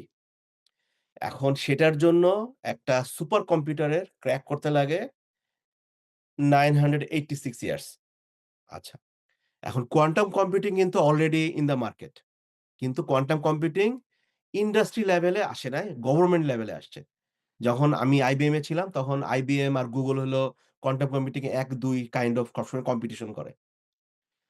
সো সেটার ক্যাপাবিলিটিটা যেহেতু বেটার, সো এর জন্য গভর্নমেন্ট লেভেলে রাখছে। এখন আমরা যারা সিকিউরিটি রিসার্চার বা সিকিউরিটি ইঞ্জিনিয়ার আমরা যখন ভাববো, তখন যেটা হয় কি বিভিন্ন ফ্রেমওয়ার্ক থাকে। যেমন যে বললাম NIST। তো আমি আমাদের AWS বা আমি যদি Azure বলি, এদেরকে প্রতি বছর কমপ্লায়েন্স পাস করতে হয়। আর সেই কমপ্লায়েন্স এ দেয়া থাকে যে তোমার ক্রিপ্টোগ্রাফি কি, এত কি হইতে হবে। তোমার SHA প্রোটোকল, SHA প্রোটোকল যেটা হ্যান্ডশেকের কাজ করে, সেটাতে এত কি হইতে হবে। বা SHA র ভার্সন 3 লাগবে, ভার্সন 2 হবে না। এবং এই অ্যাডজাস্টমেন্টটা প্রতি বছর বা ১-২ বছর পর, পর হয়।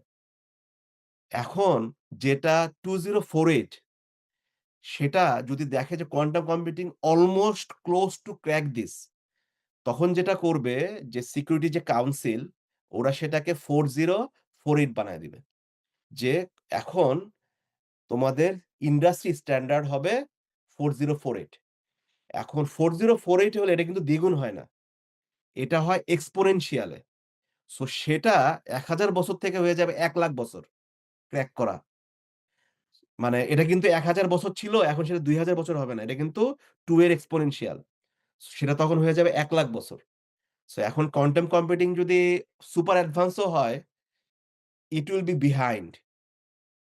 সো এর জন্য দেখা যায় যে এটা এই প্রবলেমটাকে এভাবেই সলভ করে যে যখন বিভিন্ন আমাদের তো দিন শেষে তো আমরা তো বিভিন্ন প্রোটোকল গুলো ইমপ্লিমেন্ট থাকে।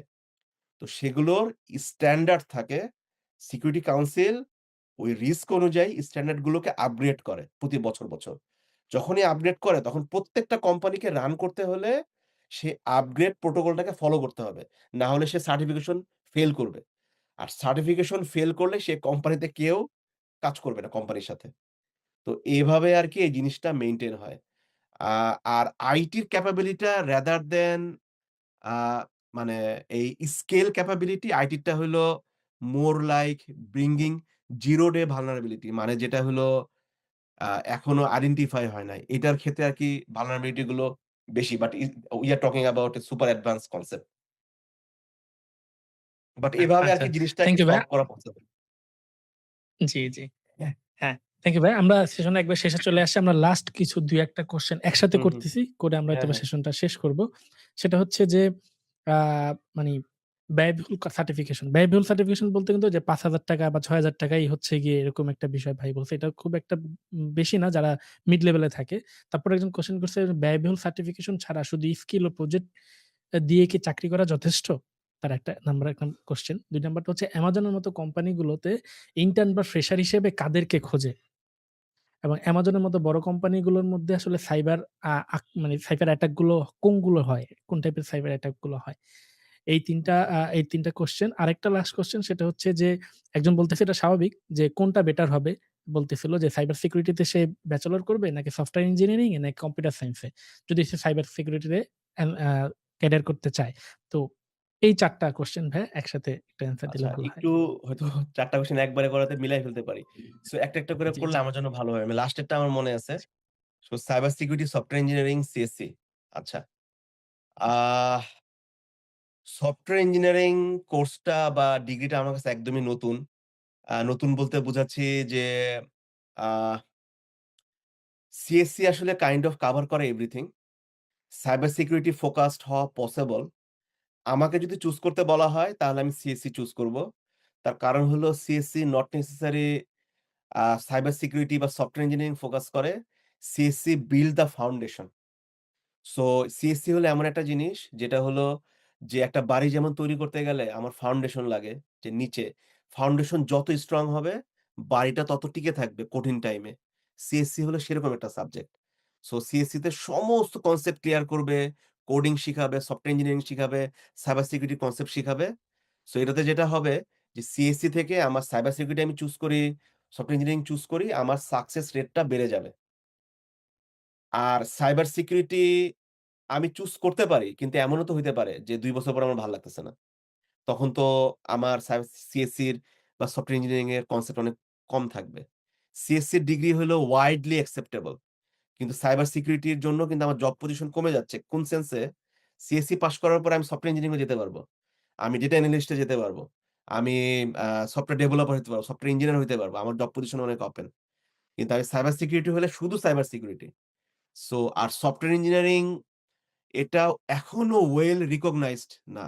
মানে বাইরের দেশগুলোতে। সবাই আন্ডারস্ট্যান্ড করে সিএসসি কম্পিউটার সায়েন্স এর degree. Software engineering is new kind of degree. যেটা হয়তো জাস্ট সফটওয়্যার ইঞ্জিনিয়ারিং ফোকাস থাকবে রাদার দ্যান আদার কনসেপ্ট। সো আমাকে চুজ করতে দিলে আমি সিএসসি বলব। এটা হলো অ্যান্সার। জি। তারপরে কি জানি কোয়েশ্চেন ছিল আরেকটা? কোয়েশ্চেন ছিল ভাইয়া যে Amazon এর মতো কোম্পানিগুলোতে আসলে আচ্ছা, হ্যাঁ। ইন্টার্ন বা ফ্রেশার হিসেবে কাদের খোঁজে? আচ্ছা। সো আহ Amazon এর মতো কোম্পানিগুলোতে আ ২ টা সাইডে ঢুকা যায়। একটা হলো ব্যাচেলর অবস্থাতে। আ না, কলেজ অবস্থাতেও ঢোকা যায়। কিন্তু সেটার খুবই রিকোয়ারমেন্ট হলে ইউএসএ তে থাকতে হবে। মানে সরি, মানে Amazon এর যেখানে ঢোকার চেষ্টা করতেছি সেখানে থাকতে হবে। কলেজ অবস্থাতে। কারণ সেটা হলো রেসিডেন্টদের জন্য লিমিটেড থাকে। আচ্ছা, ব্যাচেলর অবস্থাতে যেটা ঢোকা যায়, সেটার ক্ষেত্রে হইলো মেইনলি কাজ দেখবে ওরা। হ্যাঁ? ব্যাচেলর অবস্থাতে সার্টিফিকেট থাকলে ভালো, কিন্তু সার্টিফিকেটটা খুব বেশি স্ট্রিক্ট না আরকি ব্যাচেলর অবস্থাতে। আর ওরা মানে যেটা দেখে যেমন গত বছর আমি ৪ জনকে হায়ার করা হইছে। সো ওরা যেটা করছে আমি যাদেরকে আমরা হায়ার করছি বা আমি হায়ার করছি ওদেরটা আমি বলি। ওরা যেটা করছে, ওরা নিজেরা একটা প্রজেক্ট বিল্ড করছে। এবং সে প্রজেক্টটা এত মানে ইনোভেটিভ একটা প্রজেক্ট যে মানে ওরা মেইনলি এলএলএম দিয়ে একটা Real life security problem solve করার চেষ্টা করছে। এলএলএম হলো লার্জ ল্যাঙ্গুয়েজ মডেল, এআই এর কনসেপ্ট। ব্যাচেলর অবস্থাতে। তো এখন আমাদের কাছে তো একটা পজিশনে দেখা যাইতেছে যে ৩০ টা মানে ইন্টার্নশিপ অবস্থাতে ৩০০ পড়তেছে, ৩০০০ ও পড়তেছে আবার পজিশন টু পজিশন ৩০০ আ ইয়ে ২০০ ও পড়তেছে। এখন ২০০ থেকে কিন্তু আমরা ২০০ দেখি না। রিক্রুটার আসবে, রিক্রুটার এসে ২০০ থেকে ১০ টা চুজ করে। সে ১০ টার ক্ষেত্রে আমরা ইন্টারভিউ নিই, রাইট? সো যখন আমরা দেখব সামথিং আউট অফ অর্ডিনারি, হ্যাঁ? তাহলে সেটা আমাদের জন্য একটা বিগ প্লাস হায়ার করার ক্ষেত্রে। এটা একটা ইজি ওয়ে ক্র্যাক করার। 2nd ওয়ে হলো মানে বিভিন্ন সাইডে কাজ করার অভিজ্ঞতা বলতে কোম্পানিতে না। ডেটা সেট নিয়ে কাজ করার অভিজ্ঞতা, বিভিন্ন সিমুলেশন ল্যাবে কাজ করার অভিজ্ঞতা। ওই যে ইন্টারমিডিয়েট এর যে ছেলেটা, হ্যাঁ? ওই ছেলেটাতে যে আমি আবার বলতেছি যে ইন্টারমিডিয়েট যে ছেলেটা বলতেছিল যে সে এগুলো নিয়ে কাজ করছে, এটা নিয়ে কাজ করছে। এই ধরনের কাজ যখন আমি দেখব যে সে কলেজ লেভেলে এই ধরনের কাজ করতেছে, তার মানে he is super focused, super dedicated. So বাইরের দেশে ক্র্যাক করা কিন্তু ইজি বাংলাদেশের থেকে। কেন? কারণ বাইরের দেশে শুধুমাত্র কোয়ালিটি দেখে, নাথিং এলস। সো যখন আমি দেখব যে না, ওর কিউরিওসিটি অনেক, অলরেডি সে ট্রাইড, বিভিন্ন জিনিস নিয়ে কাজ করছে, কনসেপ্ট গুলো জানে। তারপর একটা প্রজেক্ট নিয়ে এরকম বললাম যে ইনোভেটিভ প্রজেক্ট নিয়ে কাজ করছে। ইন্টার্নশিপ অবস্থাতে এই জিনিসগুলোই দেখবে। যে ম্যাচুরিটি দেখবে না। দেখবে না যে এক্সপেরিয়েন্স এগুলো দেখবে না। কারণ জানে অ্যা হি সে একটা ব্যাচেলর অবস্থায় আছে। মানে ব্যাচেলর ডিগ্রি অবস্থায় আছে। সো সে অবস্থাতে সে পড়ালেখা করতেছে। তার পাশাপাশি এগুলো করতেছে। সো এই জিনিসগুলো আরকি মেইনলি দেখবে। তারপর আপনার আরেকটা কোয়েশ্চেন ছিল। 2nd জি, কোয়েশ্চেনটা কি জানি জি ছিল? ভাই। এটা হচ্ছে যে Amazon এর মতো বড় কোম্পানি প্রতিষ্ঠানে সাধারণত কি ধরনের সাইবার অ্যাটাক হয় আরকি? আহ হ্যাঁ, এটা একটু কনফিডেনশিয়াল কোয়েশ্চেন। আ আমি একটু টাইম নিবো। কারণ হলো কোন জিনিসটা বলা যাবে, কোন জিনিসটা বলা যাবে না সেটা ভাবতে হবে আমার। আমার কাছে মনে হয় যদি খুব কনফিডেন্সিয়াল হয় তাহলে আচ্ছা, আমরা এটা স্কিপ করতে আচ্ছা পারি। তাহলে সমস্যা এটাকে নেই। আমি আজকে নরমাল ভাবে বলি। অনেক সময় কিছু ডেডিকেটেড কান্ট্রি থেকে অ্যাটাক আসে। আ যেগুলোকে যেগুলোকে এমবার্গো দেয়া থাকে আরকি। আ খুব কমন ৩ টা কান্ট্রি বলি north Korea, China, Russia. So এই ৩ টা কান্ট্রি থেকে প্রচুর অ্যাটাক আসে। আ সো আমাদের যেটা হয় যে যখন একটা অ্যাটাক আসে এগুলোকে কোঅর্ডিনেটেড অ্যাটাক বলে। So coordinated attack often Times একটা লার্জ অর্গানাইজেশন বা ৩-৪ টা বিল্ডিং এর সমস্ত ইঞ্জিনিয়ার ওরা হলো জাস্ট অ্যাটাক করার জন্য ওদেরকে পে করা হচ্ছে এই টাইপের। তো লার্জ স্কেল অ্যাটাক হয়। তো এই ধরনের অ্যাটাক গুলোতে আমরা মেইনলি হলো ওই মানে ফার্স্ট এ বিভিন্ন টাইপ থাকে। তো মেইনলি হলো প্যাটার্ন আর একটা হলো সিগনেচার। আরেকটা হইলো হিস্টোরি।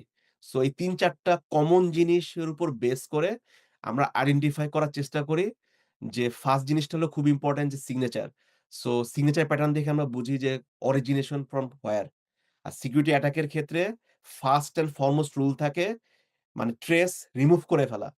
সো এর জন্য এটা হলো চোর পুলিশের মতো আরকি। আমরা যত তাড়াতাড়ি আইডেন্টিফাই করতে পারবো তত সহজে আমাদের জন্য ইজি হবে। সো অ্যাটাক আইডেন্টিফাই করা এবং দেন ওই প্রতিদিন, প্রতি মুহূর্তে, হ্যাঁ? ইয়ে থাকে DDoS অ্যাটাক এর মতো ইয়ে হইতে থাকে। তারপরে হলো ওরা আইডেন্টিফাই করার চেষ্টা করে যে সাপোজ AWS এর একটা বাকেটে ডেটা আছে। ওইটার IAM পলিসি, IAM মানে হলো identity access management policy publicly open আছে ফর এক্সাম্পল ভুলে। সাথে, সাথে সেই ডেটার সমস্ত কিছু বের করে নেয়া। তো এখন এটা কিন্তু AWS এর অনেক সময় থাকে AWS এর কাস্টমাররা এই কাজটা করে। তো এটা হলো খুব ফ্রিকোয়েন্ট একটা কাইন্ড অফ অ্যাটাক। যেখানে হলো ডেটা এক্সট্রাক্ট করে বা দেখা যাইতেছে যে একটা মেশিনে অ্যাক্সেস করছে, সেই মেশিনটাকে প্রোপাগেট করে আরো মাল্টিপল মেশিন রান করতেছে। হঠাৎ করে দেখা $১,০০,০০০ বিল চলে আসতেছে। তো এই ধরনের অ্যাটাক গুলো খুব ফ্রিকোয়েন্ট আরকি। তো সেগুলো সলভ করার জন্য ইনসিডেন্ট ম্যানেজমেন্ট টিম থাকে, সিকিউরিটি ইনসিডেন্ট রেসপন্স টিম থাকে। সো এই ধরনের টিমগুলো মানে ডে টু ডে এবং যেটা হয় যে আমাদের যে রেড টিম থাকে, মানে রেড টিম বলে কিন্তু একটা টিম না। কারণ Amazon এর মতো একটা কোম্পানি মানে series of teams, application security team থাকে।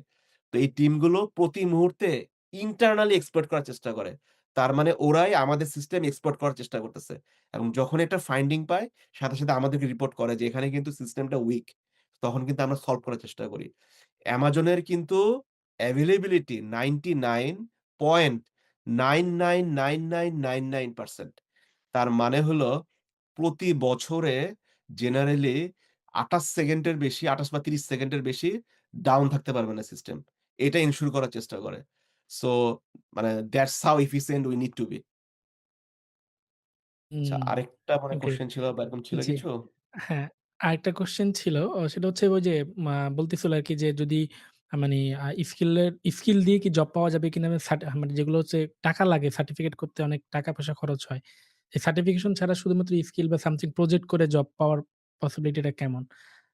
আহ অবশ্যই আছে। অ্যা মানে এরকম না যে মানে যেটা হয় কি মানে সার্টিফিকেট গুলো মানে হেল্প করে আরকি একজনকে ক্যারিয়ার অ্যাডভান্স হুম, করতে হুম, বা মানে জব পজিশন গুলোর ক্ষেত্রে। কারণ এগেইন আমাদের কিন্তু সিস্টেমটা বুঝতে হবে যে সিস্টেমটা কিভাবে কাজ করে। আমি হায়ারিং ম্যানেজার বা একজন কোম্পানির ডিরেক্টর সে কিন্তু রিজুমি দেখবে না। হ্যাঁ? যেটা হয় একজন বাংলাদেশে এইচআর থাকে, এখানে রিক্রুটাররা থাকে, ওরা দেখে। তো ওরা তো আর আমাদের মতো knowledgeable না সাইবার সিকিউরিটিতে। ওরা যেটা করে আমি বলি যে, "দেখো, তুমি দেখবা যে ওর ২-১ টা ভালো সার্টিফিকেট আছে কিনা সাইবার সিকিউরিটিতে। তুমি দেখবা যে ও এই সাইডে কাজ করছে কিনা। কারণ আমি এই পজিশনে নিচ্ছি।" আমি যদি একজন রেড টিমের অ্যাপ্লিকেশন সিকিউরিটিতে নিই, তখন আমি দেখব তার পেনিট্রেশন টেস্টিং এর এক্সপেরিয়েন্স আছে কিনা, তার পেনিট্রেশন টেস্টিং এ একটা সার্টিফিকেট আছে কিনা, কোডিং এর একটু আছে কিনা। কারণ কোডিংটা খুব ইম্পোর্টেন্ট। তখন আমি হুম, হুম, রিক্রুটারকে বলে দিব যে, "তুমি এই জিনিসগুলো দেখবা।" তো এখন আমি হয়তো স্কিল সেট এর উপর বেস করে বুঝতে পারতেছি যে না, ওকে এই ছেলেটা ভালো বা এই মেয়েটা ভালো। সো তার হলো সার্টিফিকেট দরকার নাই। কিন্তু রিক্রুটাররা কিন্তু এভাবে বুঝবে না। এইচআর কিন্তু এভাবে বুঝবে না। তো এই ইনিশিয়াল ক্র্যাক করার জন্য অনেক সময় সার্টিফিকেট গুলো হেল্প করে। বাট এমন না যে সার্টিফিকেট ছাড়া হয় না। সার্টিফিকেট ছাড়াও হয়, অনেক হয়। আবার অনেকে আছে যে স্লোলি বিল্ড করে। দেখা গেছে ব্যাচেলর শেষ করছে, জব করছে, সফটওয়্যার ইঞ্জিনিয়ার ছিল, সফটওয়্যার ডেভেলপার ছিল। কিছুদিন অন্য সাইডে কাজ করছে। তারপরে আবার একটু সিকিউরিটি সাইডে গেছে। তার কিন্তু কোন সার্টিফিকেট লাগবে না। কারণ সে আস্তে স্লোলি বিল্ড করতেছে তার পোর্টফোলিওটা। এখন দেখা যাইতেছে আমি তাকে জানি, সে কিছু কাজ করছে, তাকে আমি নিয়ে নিলাম আমার টিমে। বা আরেকজন আমাকে রিকমেন্ড করলো, তাকে আমি ইন্টারভিউ নিলাম, জানলাম। সো এগুলো ডিফারেন্ট। আমি জাস্ট মেইনলি বলছি যে মানে যেই প্রসেসটা ওয়ার্কস বেটার আরকি। তো সেই প্রসেসটা। But again hmm, certificate blocker না। সার্টিফিকেট ছাড়া প্রচুর সাকসেসফুল মানুষ আছে। ইভেন ইউএসএ তে ব্যাচেলর ছাড়াও অনেক সাকসেসফুল মানুষ আছে। যারা সাইবার সিকিউরিটিতে সিইও হয়ে গেছে বড় কোম্পানির। কারণ তারা হুম, খুব অল্প থেকে শুরু করছে। কলেজ লেভেলে আইটি অ্যাডমিনিস্ট্রেটর ছিল। আ তারপরে ভার্সিটি করে না ব্যাচেলর করে নাই। দেখা গেছে যে বিভিন্ন কোম্পানিতে কাজ করছে। আস্তে ডিরেক্টর পজিশনে গেছে। তারপরে সাইবার সিকিউরিটি সাইড এ গেছে। আস্তে তার ক্যারিয়ারটা বিল্ড করছে। সো এরকমও প্রচুর মানুষ আছে। So hmm. আ সার্টিফিকেট বা cost it should not be a blocker to advance your career. হ্যাঁ, স্ট্যান্ড আউট হওয়ার জন্য আরকি সার্টিফিকেটটা দরকার আছে আরকি। কমন হ্যাঁ, মানে ভাবে যদি এগুলো চিন্তা হইলে করা যেটা হয় হয় যে এরকম আরকি। মানে এন্ট্রি করা হুম, ইজিয়ার হয় আরকি। ইজিয়ার বাট হয় আরকি। নট হ্যাঁ। নেসেসারি ইটস a তো আমরা যেহেতু blocker. জানি ইজিয়ার ওয়ে হচ্ছে এটা। সো আমরা এটা করতে পারি। আর সচরাচর আমরা টাকা-পয়সা তো অনেক খরচ করি এবং বিভিন্নভাবে। স্পেশালি সো কিছু মিডল টাকা ইস্ট সম্বন্ধে আমি হ্যাঁ, জানি। হ্যাঁ। মিডল ইস্টে স্পেশালি সৌদি আরব, তারপরে ইউএই, আ কাতার এই দেশগুলোতে সাইবার সিকিউরিটিতে ক্যারিয়ার গড়তে গেলে I know that কিছু পজিশন আছে যেখানে সার্টিফিকেট ছাড়া সিস্টেম টাচ করতে দিবে না। হুম, সে যদি নেটওয়ার্ক অ্যাডমিনিস্ট্রেটর হয়, তাকে সিসিএনএ ছাড়া সিস্টেম টাচ করতে দিবে না। সো হুম। অনেক দেশ আছে এখানে কিন্তু রেস্ট্রিকশন থাকে যে এই সার্টিফিকেটটা লাগবেই। এই সার্টিফিকেট ছাড়া টাচ করতে দিবে না। মিড লেভেল ম্যানেজার পজিশনে সিআইএসএসপি ছাড়া টাচ করতে দিবে না। Until you have that right. Certificate you can't touch anything. Hmm. So এজন্য আরকি। সো সার্টিফিকেট করে নিলেই ভালো আরকি বিষয়টা এরকম। ভাই বেটার আরকি। আজকের লাস্ট কোয়েশ্চেন এটা করে হচ্ছে আমরা হুম, সেশনটা হুম। শেষ করব। সেটা হচ্ছে একজন অনেকবারই কমেন্টটা করেছে। সেটা হচ্ছে যে, "ভাইয়া ব্লু টিমে শেখার সময় প্যারালাল ভাবে বাগ বাউন্টি করতে পারি। বা এরকম কিছু একটা সাইড ইনকাম করার জন্য স্টুডেন্ট অবস্থায়। মানে সে কিছু একটা বোঝাচ্ছে অনেক একই না, না আমি কোয়েশ্চেন আমি বারবার বুঝতে পারছি। লিখতেছে সে আরকি কি বলতেছে ভিন্ন, আমি ভিন্ন বুঝতে পারছি। জি, এটা যদি করা যায়, again anyone will be impressed. Why? কারণ bug bounty not necessary only making money. Bug bounty builds a reputation. So bug bounty Amazon, Apple, Facebook, Google অনেক ভ্যালু দেয় যারা বাগ বাউন্টি রিসার্চার বা বাগ বাউন্টি প্রোগ্রামে participate করে। Because it's really easy to have a visible impact. So আমি যতই মুখে বলি যে আমি সাইবার সিকিউরিটিতে এটা জানি, ওটা জানি, এটা জানি, ওটা জানি। আমি যদি দেখাইতে পারি যে দেখো আমি বাগ বাউন্টি প্রোগ্রামে পার্টিসিপেট করে এত টাকা অ্যাওয়ার্ড পাইছি। বা বাগ বাউন্টি প্রোগ্রামে আমি পার্টিসিপেট করে ওই যে ক্যাপচার দ্য ফ্ল্যাগ সিটিএফ যেটা বলে, সেটা আমার হইছে। তাহলে সেটা ইজি টু ডেমনস্ট্রেট, রাইট? আমরা খুব ইজিলি আমি এটা ইয়ে করতে পারি। আর যেগুলো বড়, বড় কোম্পানি বিগ টেক তারা রেড টিমে, পেনিট্রেশন টেস্টিং টিমে বাগ বাউন্টি রিসার্চারদেরই খোঁজে। বাগ বাউন্টি ইঞ্জিনিয়ার তো না, মানে ফাইন্ডার বা অ্যানালিস্ট বা এদেরকেই খোঁজে।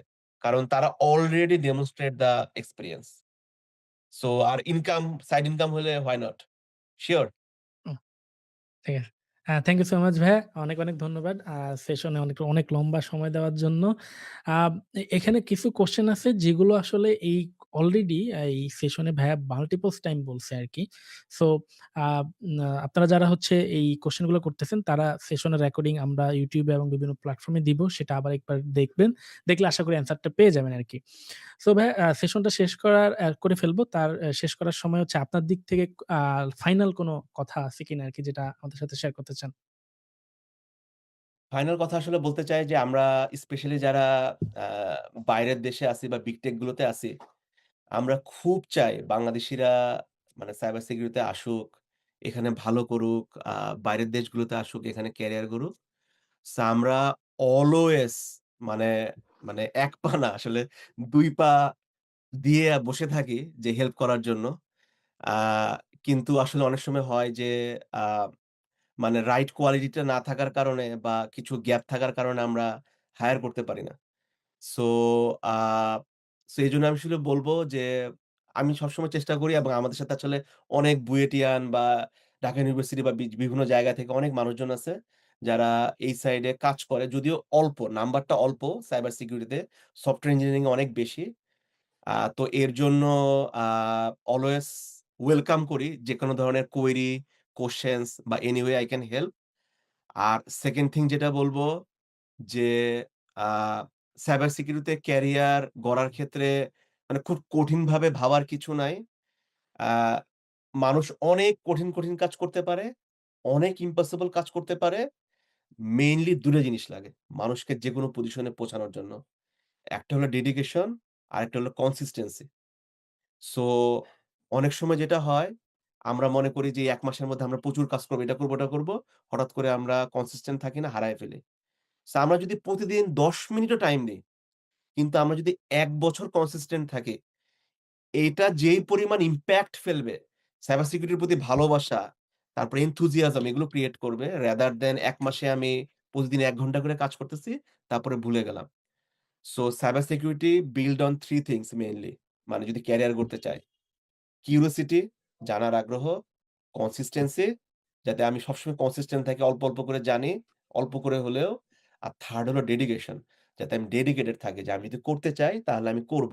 ওই সেম এক্সাম্পল আমি যখন ক্র্যাক করার চেষ্টা করছি Fitbit 72 hours I didn't sleep because I was dedicated কেন? যে আমি যে পর্যন্ত হ্যাক না করব বা ক্র্যাক না করব সে পর্যন্ত আমি ঘুমাবো না।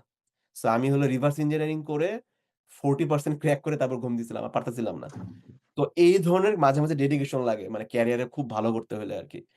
তো আমি বিশ্বাস করি প্রত্যেকের পক্ষে possible. Just they need some guidance I am there. Thank you so much ভাইয়া। অনেক, অনেক ধন্যবাদ। আল্লাহ হাফেজ সবাইকে।